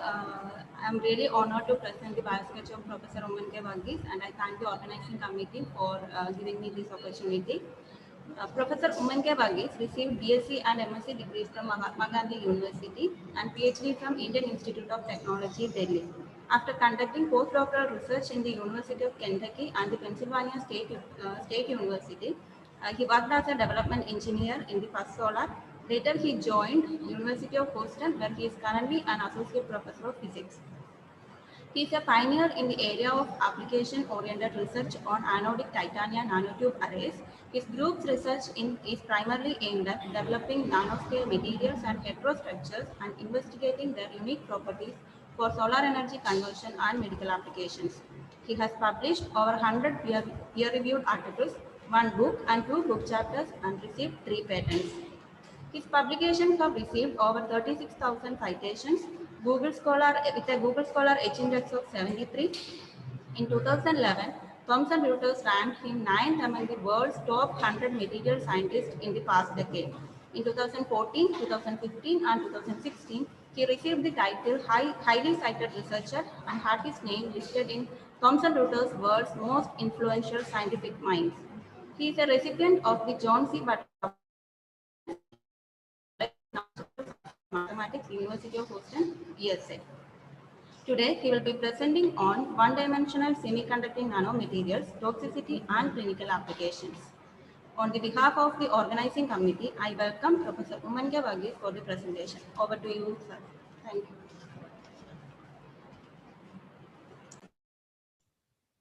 I think Professor Nair is talking. I think it is not audible. I think you are muted. Quite often, you know. It was a very impressive CV, Professor Umen. Very happy to see you on this webinar platform. I'm sure that with your vast experience, you will have a nice exposition on the nanomaterials and its toxicity.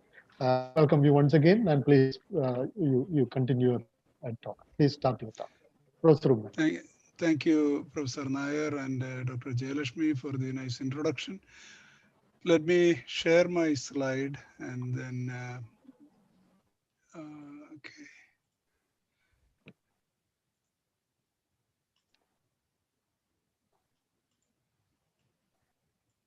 Okay, proceed. Yeah, we can see. Can you see? Okay, let me.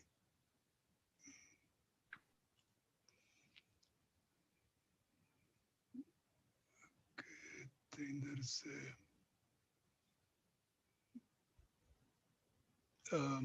okay.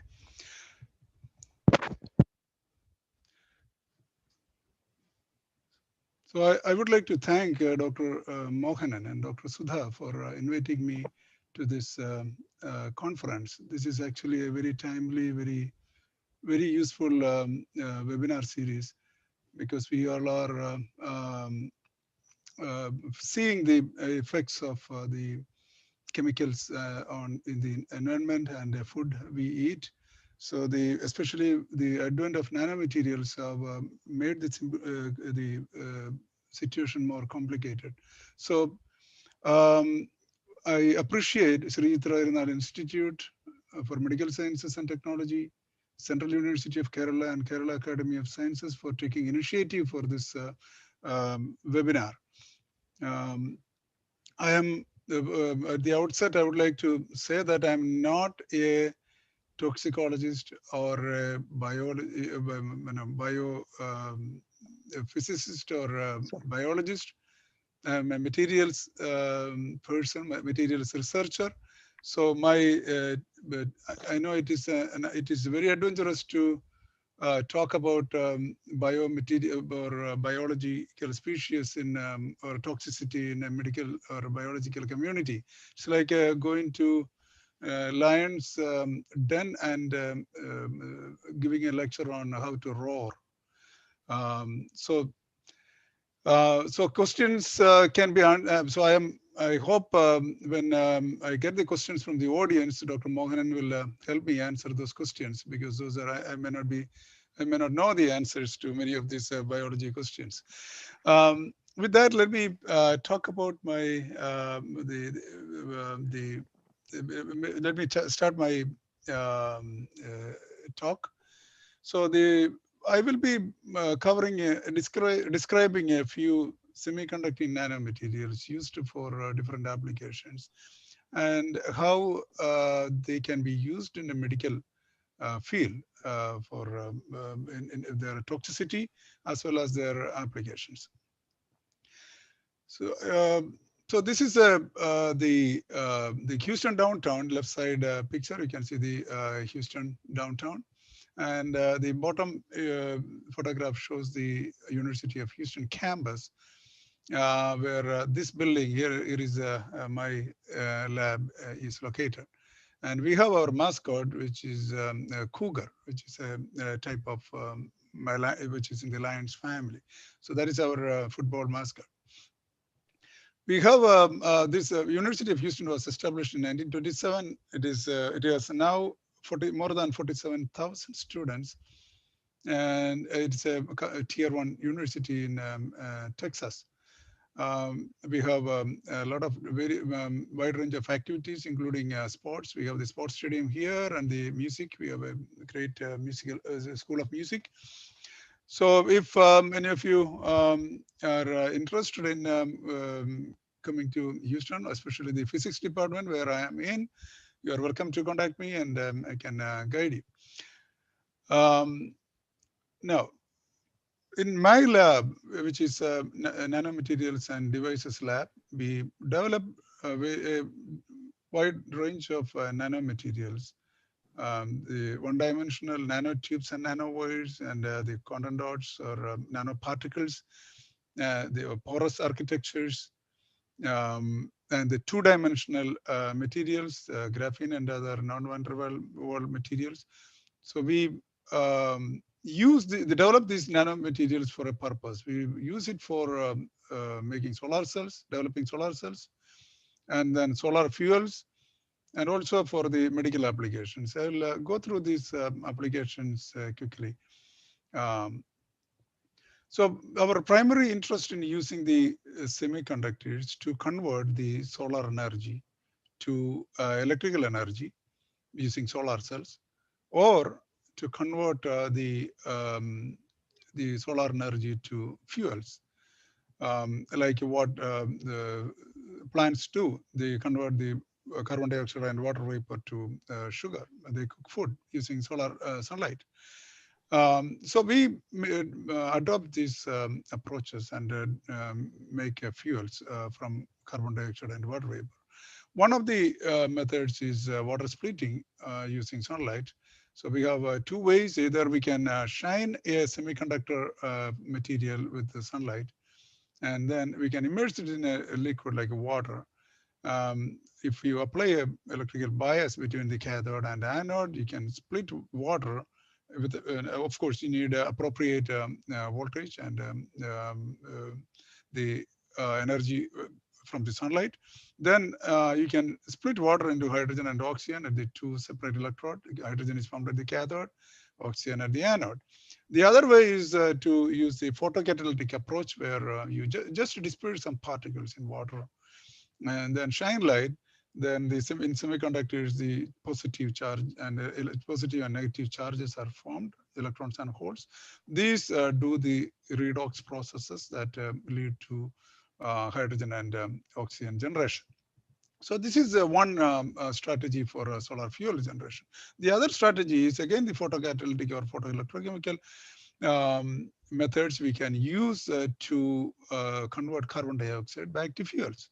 We know that when we burn natural gas or gasoline, we get carbon dioxide and water vapor, stoichiometric burning. And this carbon dioxide can be converted using photocatalysts to methane or other hydrocarbons.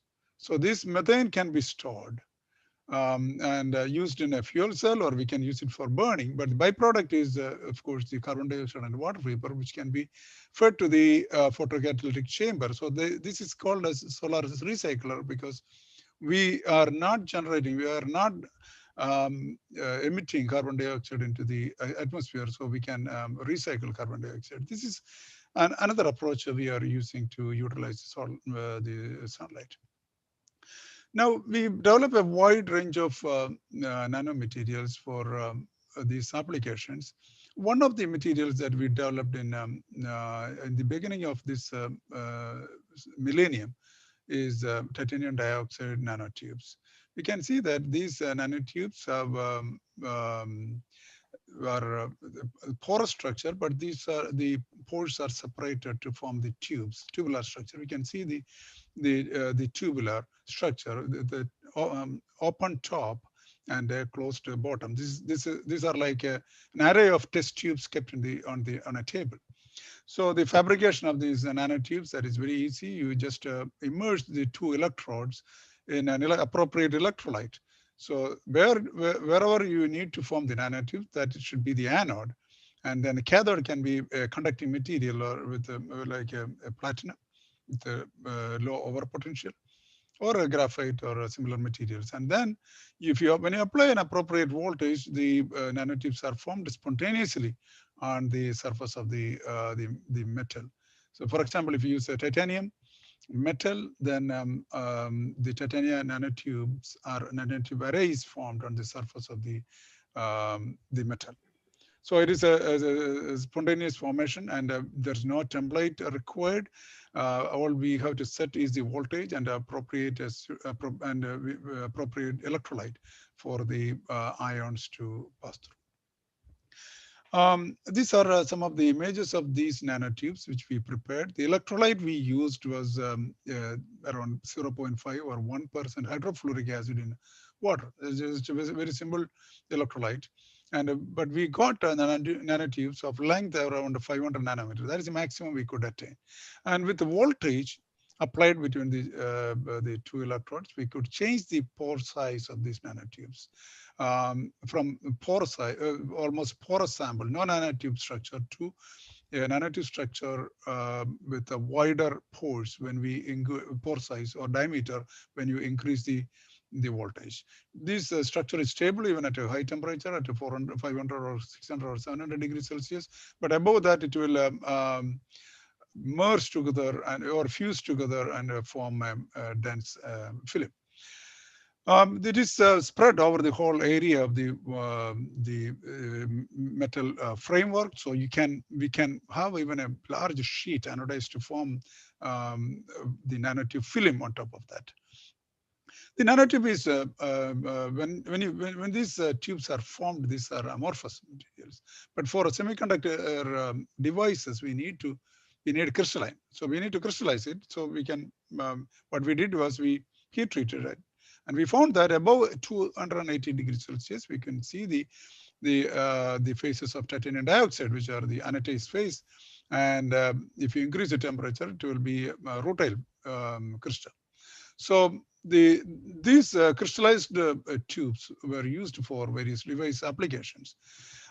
This is a very high magnification image of the transmission electron microscope image of the titanium nanotube wall. We can see that it is around a 10 nanometer or 15 nanometer diameter wall. But during the crystallization process, the crystals are formed inside the wall of the nanotube. And if you increase the temperature, and this is spread, and it will fill the whole nanotube. And the amorphous region is fully consumed by the crystal region. Now, one of the drawbacks of this material was the short length of the nanotubes. So the surface area was very small.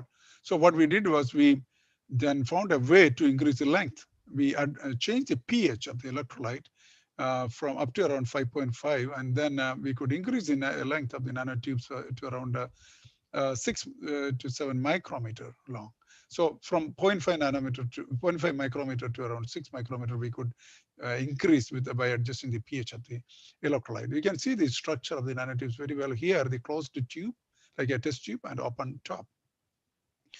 Now, why we are interested in this nanotube structure? For devices, this material gives a tremendous surface area. So suppose we unfold the nanotubes and make a sheet out of the nanotubes, we can see that the area it occupies after unfolding the nanotubes will be many times higher than the flat area it occupies when in the nanotube form. So that means it has very high surface area. For example, if you take a nanotube of diameter 20 micrometer,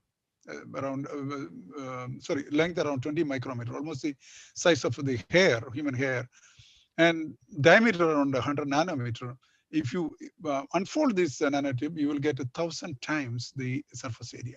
So this is utilized for different applications. One of the applications I'm going to describe is the sensing for the medical diagnosis. So there, the surface area is very important because the surface has to interact with the analyte species, the gases or chemicals in air. The other advantage of the nanotube structure is that the very low dimensional walls. The thickness of the wall is 10 to 20 nanometer, and within that region, the carriers, the electrons and holes produced can easily come to the surface, and they can do the redox processes. So that is another advantage of the nanotube structure. Now, again, the 6 micron nanotube, the 6 micron was again a limitation for the nanotube. So we wanted to increase it further to increase the surface area, and also we wanted to use it for medical applications. That is why then after several years of research only, we could find a way to increase the length of the nanotubes. We used the organic electrolytes containing fluorides to make the long nanotubes. So this, for example, this is an image of a nanotube, a ray film of around 133 micrometer thick film. So if you zoom it, we can see the nanotube structure, which is straight tubes from the bottom to the top. So this is fabricated in an electrolyte, ethylene glycol. And if you use the dimethyl sulfoxide as an electrolyte, we will get a more dispersed or more spaced nanotubes like this. So we can change the nanotube dimensions by using different electrolytes. For example, in the case of ethylene glycol, we'll get a very hexagonal close packed structure for the nanotube that will give the minimum spacing and maximum surface area. But if we use formamide, we will get a more spaced nanotube, or diethylene glycol, we will still get a different morphology as well as separation between the nanotubes. So we can tune all these parameters, the length, the diameter, and the separation can be manipulated using the fabrication conditions. Now, what we did was the first application we tried was the sensing. So we developed the sensors for hydrogen using this material. So because of the very high surface area as well as the nano scale wall thickness, this material could respond to the hydrogen very effectively. For example, if you expose the sensor to 1,000 parts per million hydrogen, we could see a change in the resistance of the material around 8 orders of magnitude. So there is a huge change in the electrical resistance when exposed to hydrogen. So if we monitor the electrical resistance, we can correlate that with the concentration of the hydrogen in the environment, and that way we can use it for detecting hydrogen in the environment. One of the applications we tried was a transcutaneous hydrogen sensor for neonatal care. Necrotizing enterocolitis is a disease in prematurely born babies, where because of the bacterial action in the guts, the hydrogen is generated and that goes to the bloodstream and then comes out through primarily through the breath. So we hypothesize that it could also come out through the skin. So because for neonatal care, the breath analyzers won't work. It is very difficult to get the breath samples from the prematurely born babies. So our idea was to develop the two sensors for the transcutaneous hydrogen, that is hydrogen coming out of the skin. That we proved that the hydrogen could come out of the skin due to the bacterial action. So we tried in lactose intolerant patients. We obtained a very good correlation between the sensor response and then the correlation of the hydrogen and the amount of hydrogen detected by the gas chromatograph. So this sensor was developed by Centec Corporation. Later on, with because of for various applications, we fabricated the nanotubes in different substrate. For example, we used a thin film approach to make transparent nanotubes films on glass. So this is a 20 micrometer thick titanium metal film, and this we anodized and make a nanotube and heat treated, and we got the nanotube, the transparent nanotube array. So what is remarkable with this material is that it could reduce the reflectance of the film and increase the transmittance. So that means the light transmittance is increased if you coat the glass or a fluorine droplet tin oxide glass with the titanium dioxide nanotube film. So it has anti-reflection properties. So it is you can see a small portion of the nanotube with the anodized diffraction pattern. Another very interesting property or another development was the fabrication of nanotube membrane. We could separate the nanotube array from the substrate. So this is the nanotube array film on titanium metal. You can see the metal on top, metal part on the top, and here is the nanotube array part. So we could detach the nanotube array from the metal, and after detachment, this is the membrane. And this membrane, similar membranes we can fabricate on the tubes or cylindrical substrates or flat, any size we can, any shape of this, regardless of the shape of the substrate, we can fabricate the nanotubes. Also, we can crystallize it. After crystallization, we can see that it still remains intact. And so this membrane has a open top and a closed bottom. But if we etch the bottom plug or the closed portion, we can use it for a biofiltration. So that's what we used initially. This is one of the earlier applications for which titanium nanotube was used.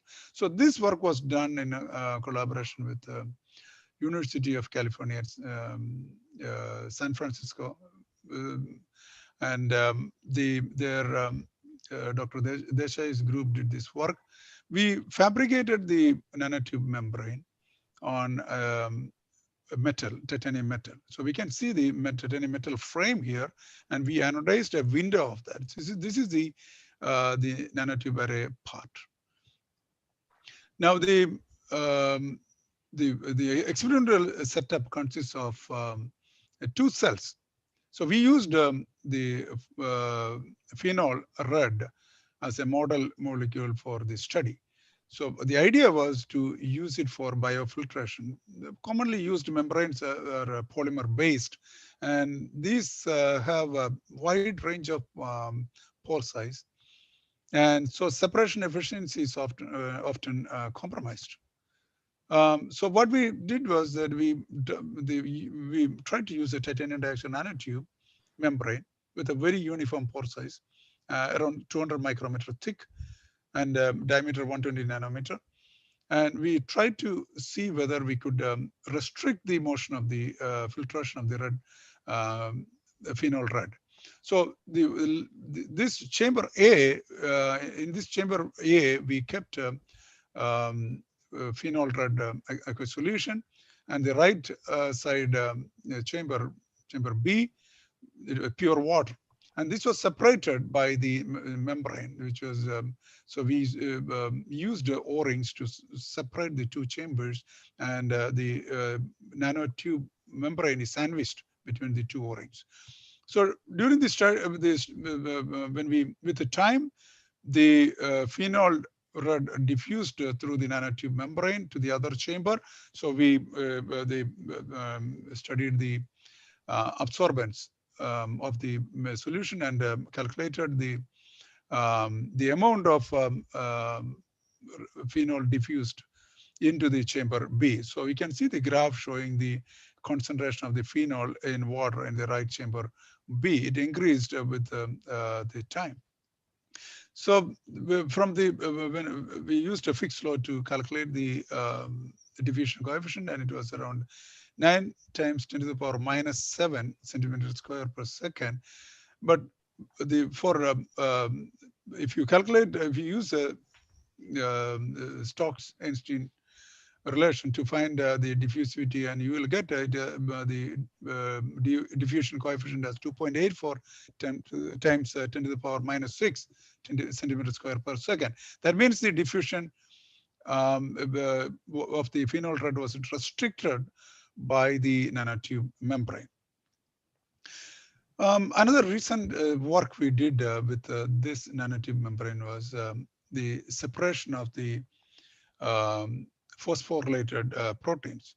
So if we have a mixture of non-phosphorylated and phosphorylated proteins, and we can use the nanotubes to selectively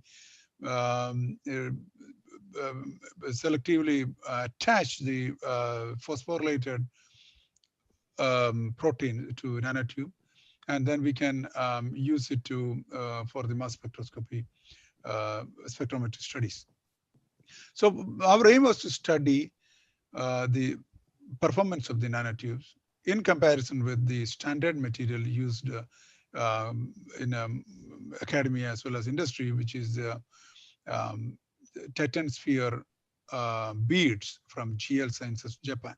So this is the image of a Titan sphere bead, which is a porous bead, highly porous, with a very high surface area, but it is random surface area. The porous structure is random.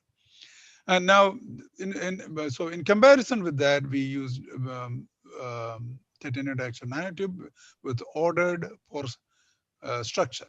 For this application, what we did was we used a titanium wire, not the plate, but the titanium wire, and anodized it to form the titanium dioxide nanotube on the surface. So this nanotube array was radially aligned.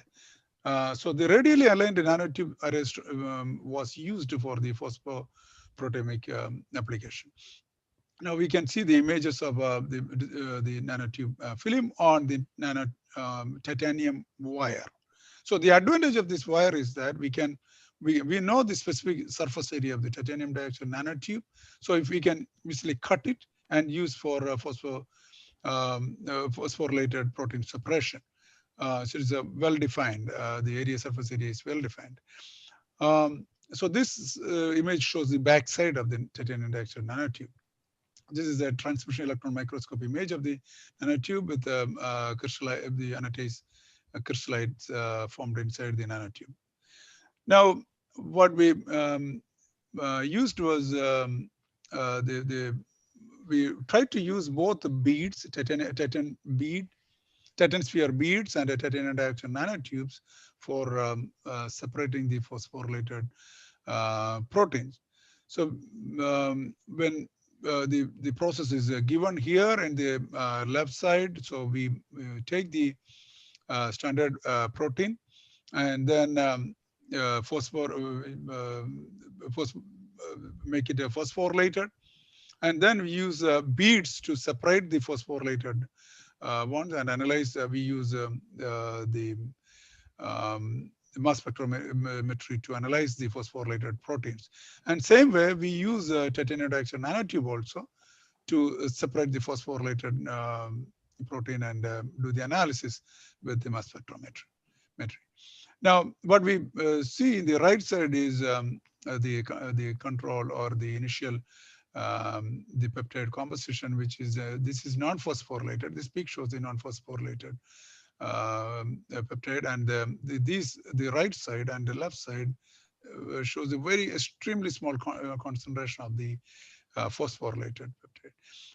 But when we use the titan bead, it could actually separate the phosphorylated two types of phosphorylated proteins, and almost no non-phosphorylated protein. But at the same time, when we use titanium dioxide nanotube also, we did not see any non-phosphorylated protein, but we could separate the two phosphorylated ones. Now, if you compare the performances of the two types of the nano the material, one is the bead, a commercially available bead, the other one is a wire, we could see that there is a the performance is comparable. For example, if you this is the bar diagram showing the number of phosphopeptides separated by beads and a wire. So only a very the wire performance is slightly lower, but not significantly different from the performance of the beads. If you take serine, then you can see that it's the same nature. It's comparable. The performance of the nanotube wire is comparable with that of the beads. But in the case of 309 amino acid residues, we will see that the suppression efficacy of the wires is higher than, or nanotube wire is higher than that of the beads. This actually gives an opportunity to use very cheap material. Titanium dioxide is very cheap compared to the titan sphere beads, and we patented this the process, and we believe that the titanium dioxide will be a low-cost alternative for the expensive titan sphere beads. Although we did a lot of different application-oriented work using titanium dioxide nanotube, we never studied the toxicity of the nanotube. We collaborated with Toyo University, Professor D. Shaktimar's group in Toyo University, and we studied the toxicity of the nanotubes recently. We chose nanotubes prepared using different electrolytes. For example, we can see the top two images show the nanotubes films prepared using ethylene glycol, and the bottom two shows the shorter nanotubes, a few around 100 nanometer long nanotubes formed using in aqueous electrolyte, hydrofluoric acid electrolyte. So then we detach these nanotubes and then use for the toxicity studies. So we thought, my assumption was that titanium was a biocompatible material because it is used in all food products. As we know, it is an anti-caking, antifungal agent used in many of the food products. So my idea was it was biocompatible. But our study showed that that is not the case. So we used human dermal fibroblast cells for cell viability studies. What we saw was completely opposite to what we thought would happen. The cell viability reduced with decrease in concentration. That means the higher the concentration of the nanotube, better is the cell viability, or the nanotube is not toxic. Now, what we think is happening is that the nanotubes could form aggregates at a higher concentration, and then they can form large clusters. So that actually making them almost a non-toxic entity. So when we studied the fluorescence, we found that the fluorescence for the live cells, both in control and the titanium nanotube treated cells, those are almost similar. And here we could see that the cells aggregated in a lower concentration nanotube treated cells, the cells got aggregated. So that means the cell volume was reduced, indicating the stress leading to the cell death. That means the cell death is due to the stress in the cell. And we did not see significant staining with the propadium iodide staining process. And so we thought that apoptotic pathway for the cell death, not the necrotic pathway for the cell death. Now, we did extensive studies to verify this apoptotic death of the cells. Now, this graph shows the analysis, the cell cycle phase analysis of the treated and the control cells. Now, we can see in this graph that with the treatment, the resting phase got enhanced. So that resting phase is much lower in the case of control, but after treatment, the resting phase got enhanced. Now, in the case of LDH analysis, you can see that there is no significant difference between the control and the nanotube treated groups. Same thing we observed with in the case of total cellular proteins also, no significant difference. But at the same time, the cell proliferation analysis also showed a reduction in the treatment, the cells in the treatment group. So that is primarily because the cells are in the resting phase. Now, when we studied the actin filament network, we saw that the actin filament network structure got disorganized as well as thinned during the process.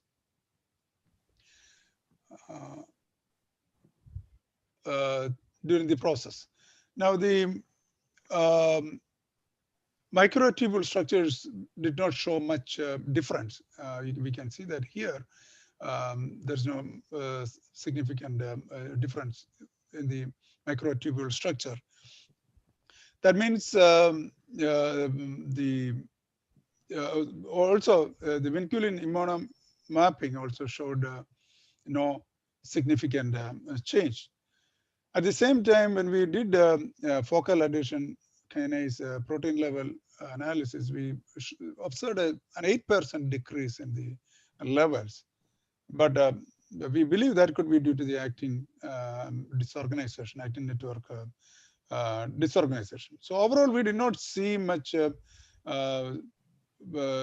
problem in the cytoskeletal components. So that means these components are intact even after the treatment with the nanotubes. Now, but when we studied the reactive oxygen species in the cell, we found that the ROS increased significantly in the case of nanotube treated sample. So these are nuclear ROS, and that shows an increased oxidative stress in the nucleus, within the cell region. But the mitochondrial membrane was intact. That we studied it using the mitochondrial calcine and mitochondrial staining.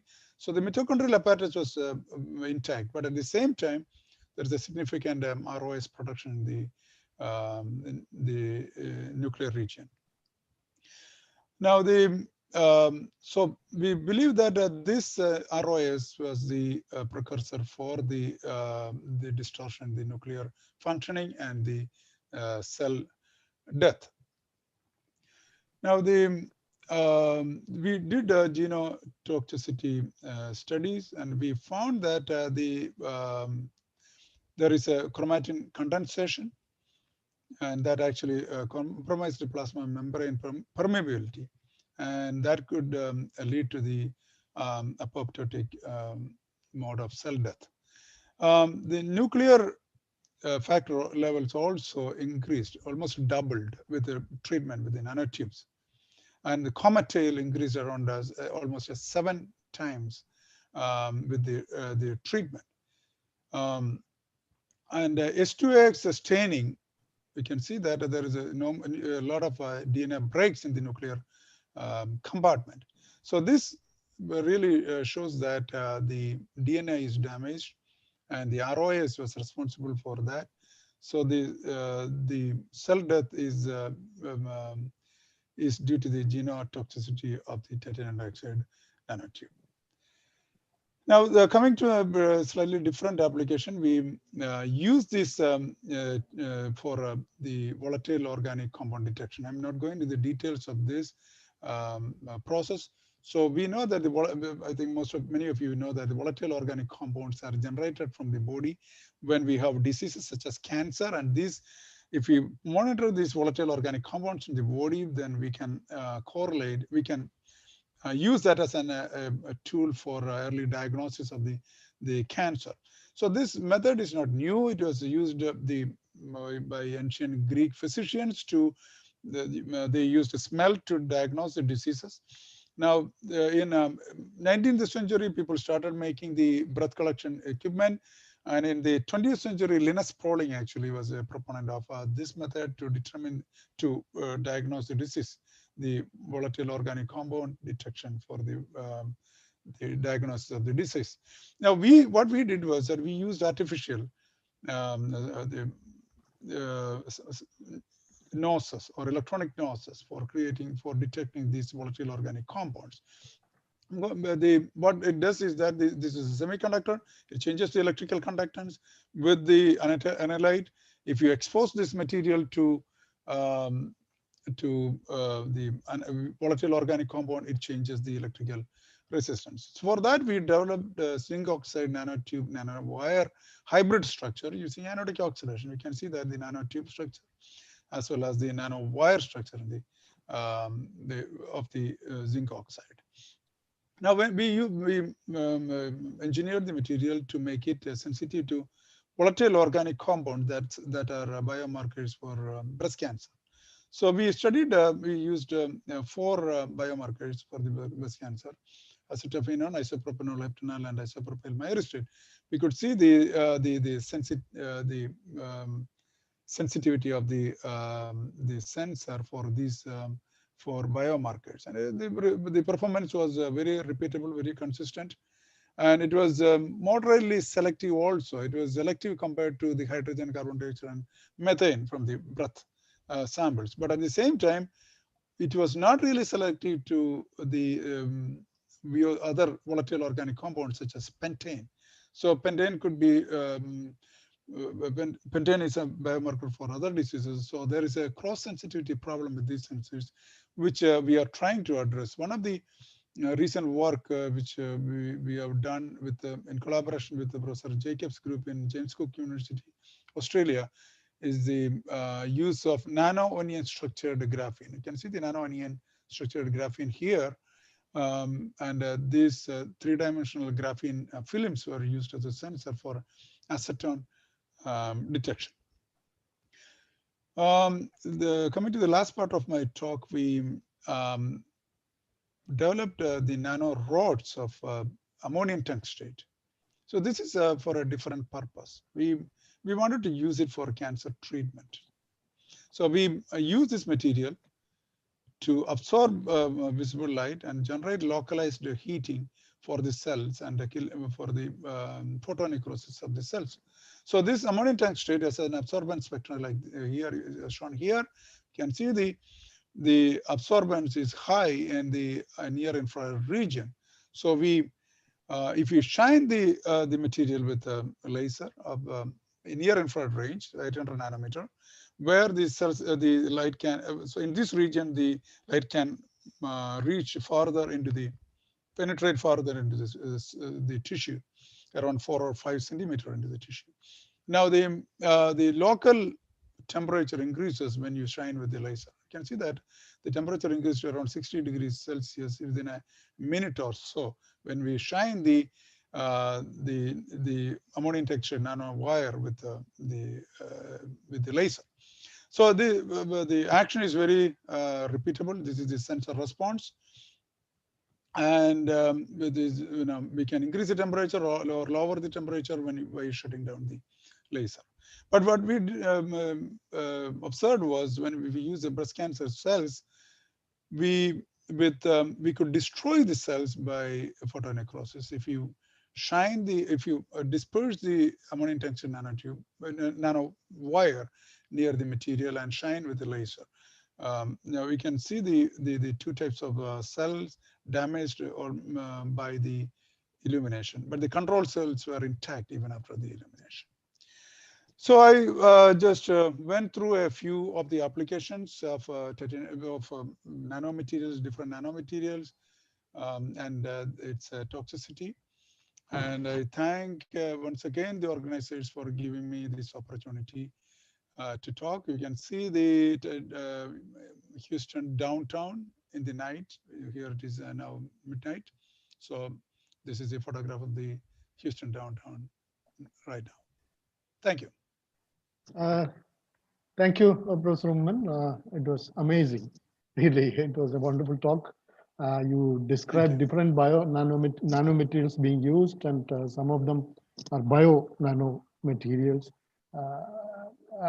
I'm sure that there will be a lot of questions coming from the audience. I see 3 questions in the chat box. 2 questions being asked by Professor Prakash Kumar. Could I read out the questions, Professor Umman? Oh, yeah, sure. Yeah. Could you explain more on how these nanotubes can be used for separation of phosphorylated and non-phosphorylated proteins? How efficient is the separation? And what is the size of the proteins studied? Will you be able to? Yeah, so let me, I think I thought I showed that in the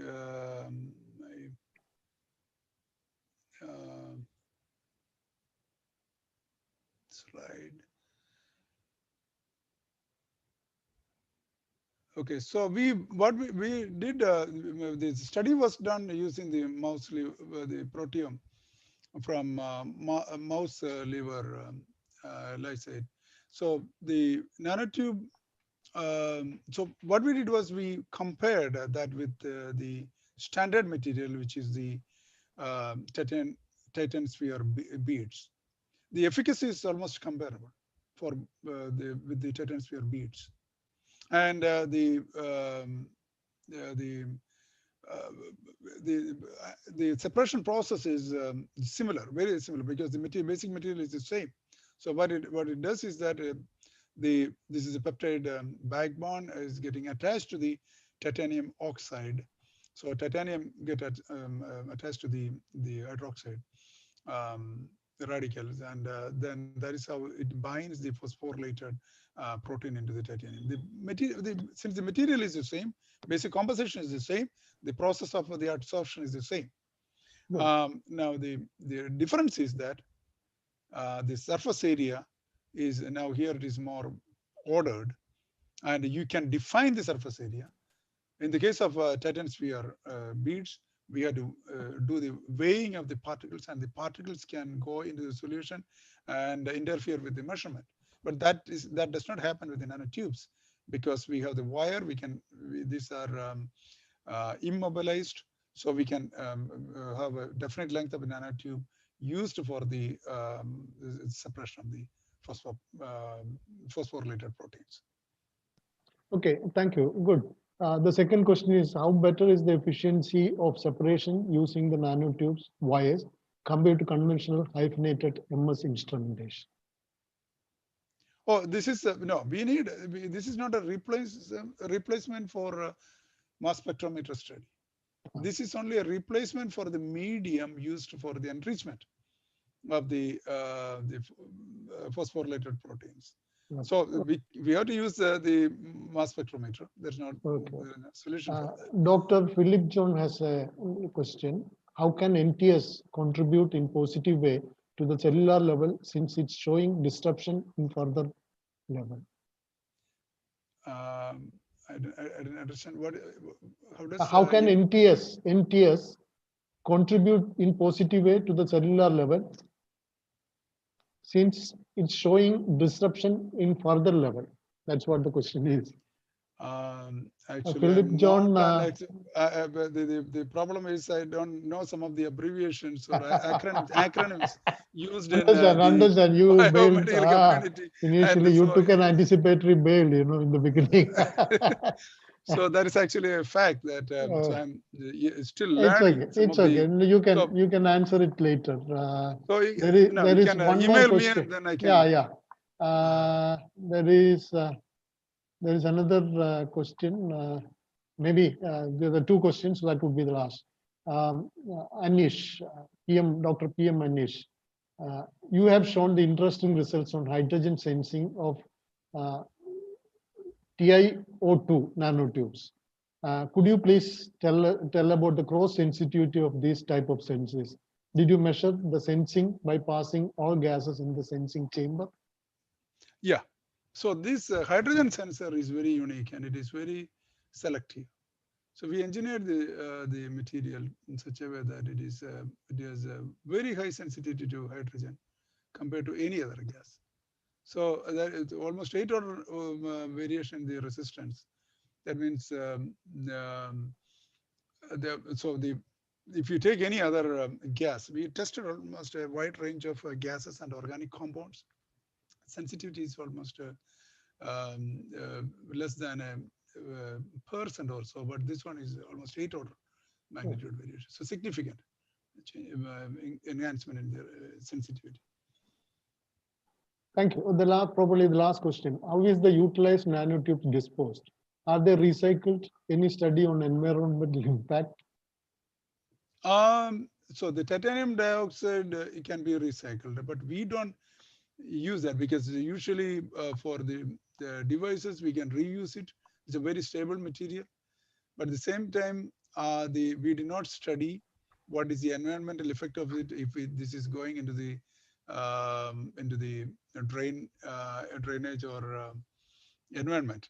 But of course there is an impact on the air. So we have restrictions in using this nanotube in the lab environment if it is not immobilized. The reason is that this can go to the lungs, and especially if you are scraping up the material, it can go to the lungs. And as I demonstrated in through the toxicity studies, it could even disrupt the cell functioning if it goes to the lungs. So it is not, although extensive studies have not been done, it is not safe to use this material. Thank you, Professor Umman. It was an exciting, very illuminating lecture you gave on different aspects. Maybe that we're all biologists. We don't understand most of those physical terms and physical entities that you have used. But I'm sure that it is appealing to all the people, irrespective of the subject they are specialized in. So I take this opportunity to thank you on behalf of the three organizers. I know that you have been taxed a lot because you are spending your midnight time for this lecture. Professor Umman, we are very happy that you're doing great work on nanomaterials and hope you would flourish well in your attempt. So thank you once again. And over to Professor Dr. Mohanan and the organizers for the final conclusion of this session. So that ends the morning session. Thank you, Professor Umman. Thank you, Professor Umman, for joining with us in the midnight. Thank you very much for having me. Thank you so much. And now over to over to Ashtami, please. Thank you, sir. Now, we are breaking for lunch and reassembling at 2 p.m. IST. Our next speaker is from France and the delay here is due to different time zones. So please be online by exactly 1:55 p.m. IST. Thank you. Thank you, sir. Thank you so much. We'll meet you after lunch at 1:55 p.m. Okay. Dr. Sudha? Yeah, okay, sir. Okay. 1:55 155. Okay, sir. Okay. Sir, Thank you. sir. Yeah, thank you. Professor Nair, thank you so much for chairing this session. I have no words to express my gratitude to you. Okay. That you can do it later. Thank you, sir. Thank you so much. And Dr. Sudha, thank you so much. GM Nair, sir, thank you. Thank you. Thank you, sir. Thank you. It's a great pleasure for me to associate. We will meet at 1:55 p.m. Okay. Thank you. Thank you.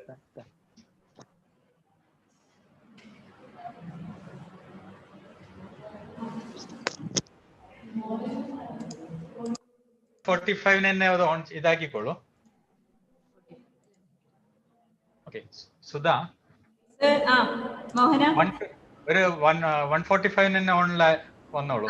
Okay, 1:45 we will assemble here again. Okay. Okay. Thank you so much. Yeah, thank you. ഇത്ര ഭംഗി വന്നിരിക്കും.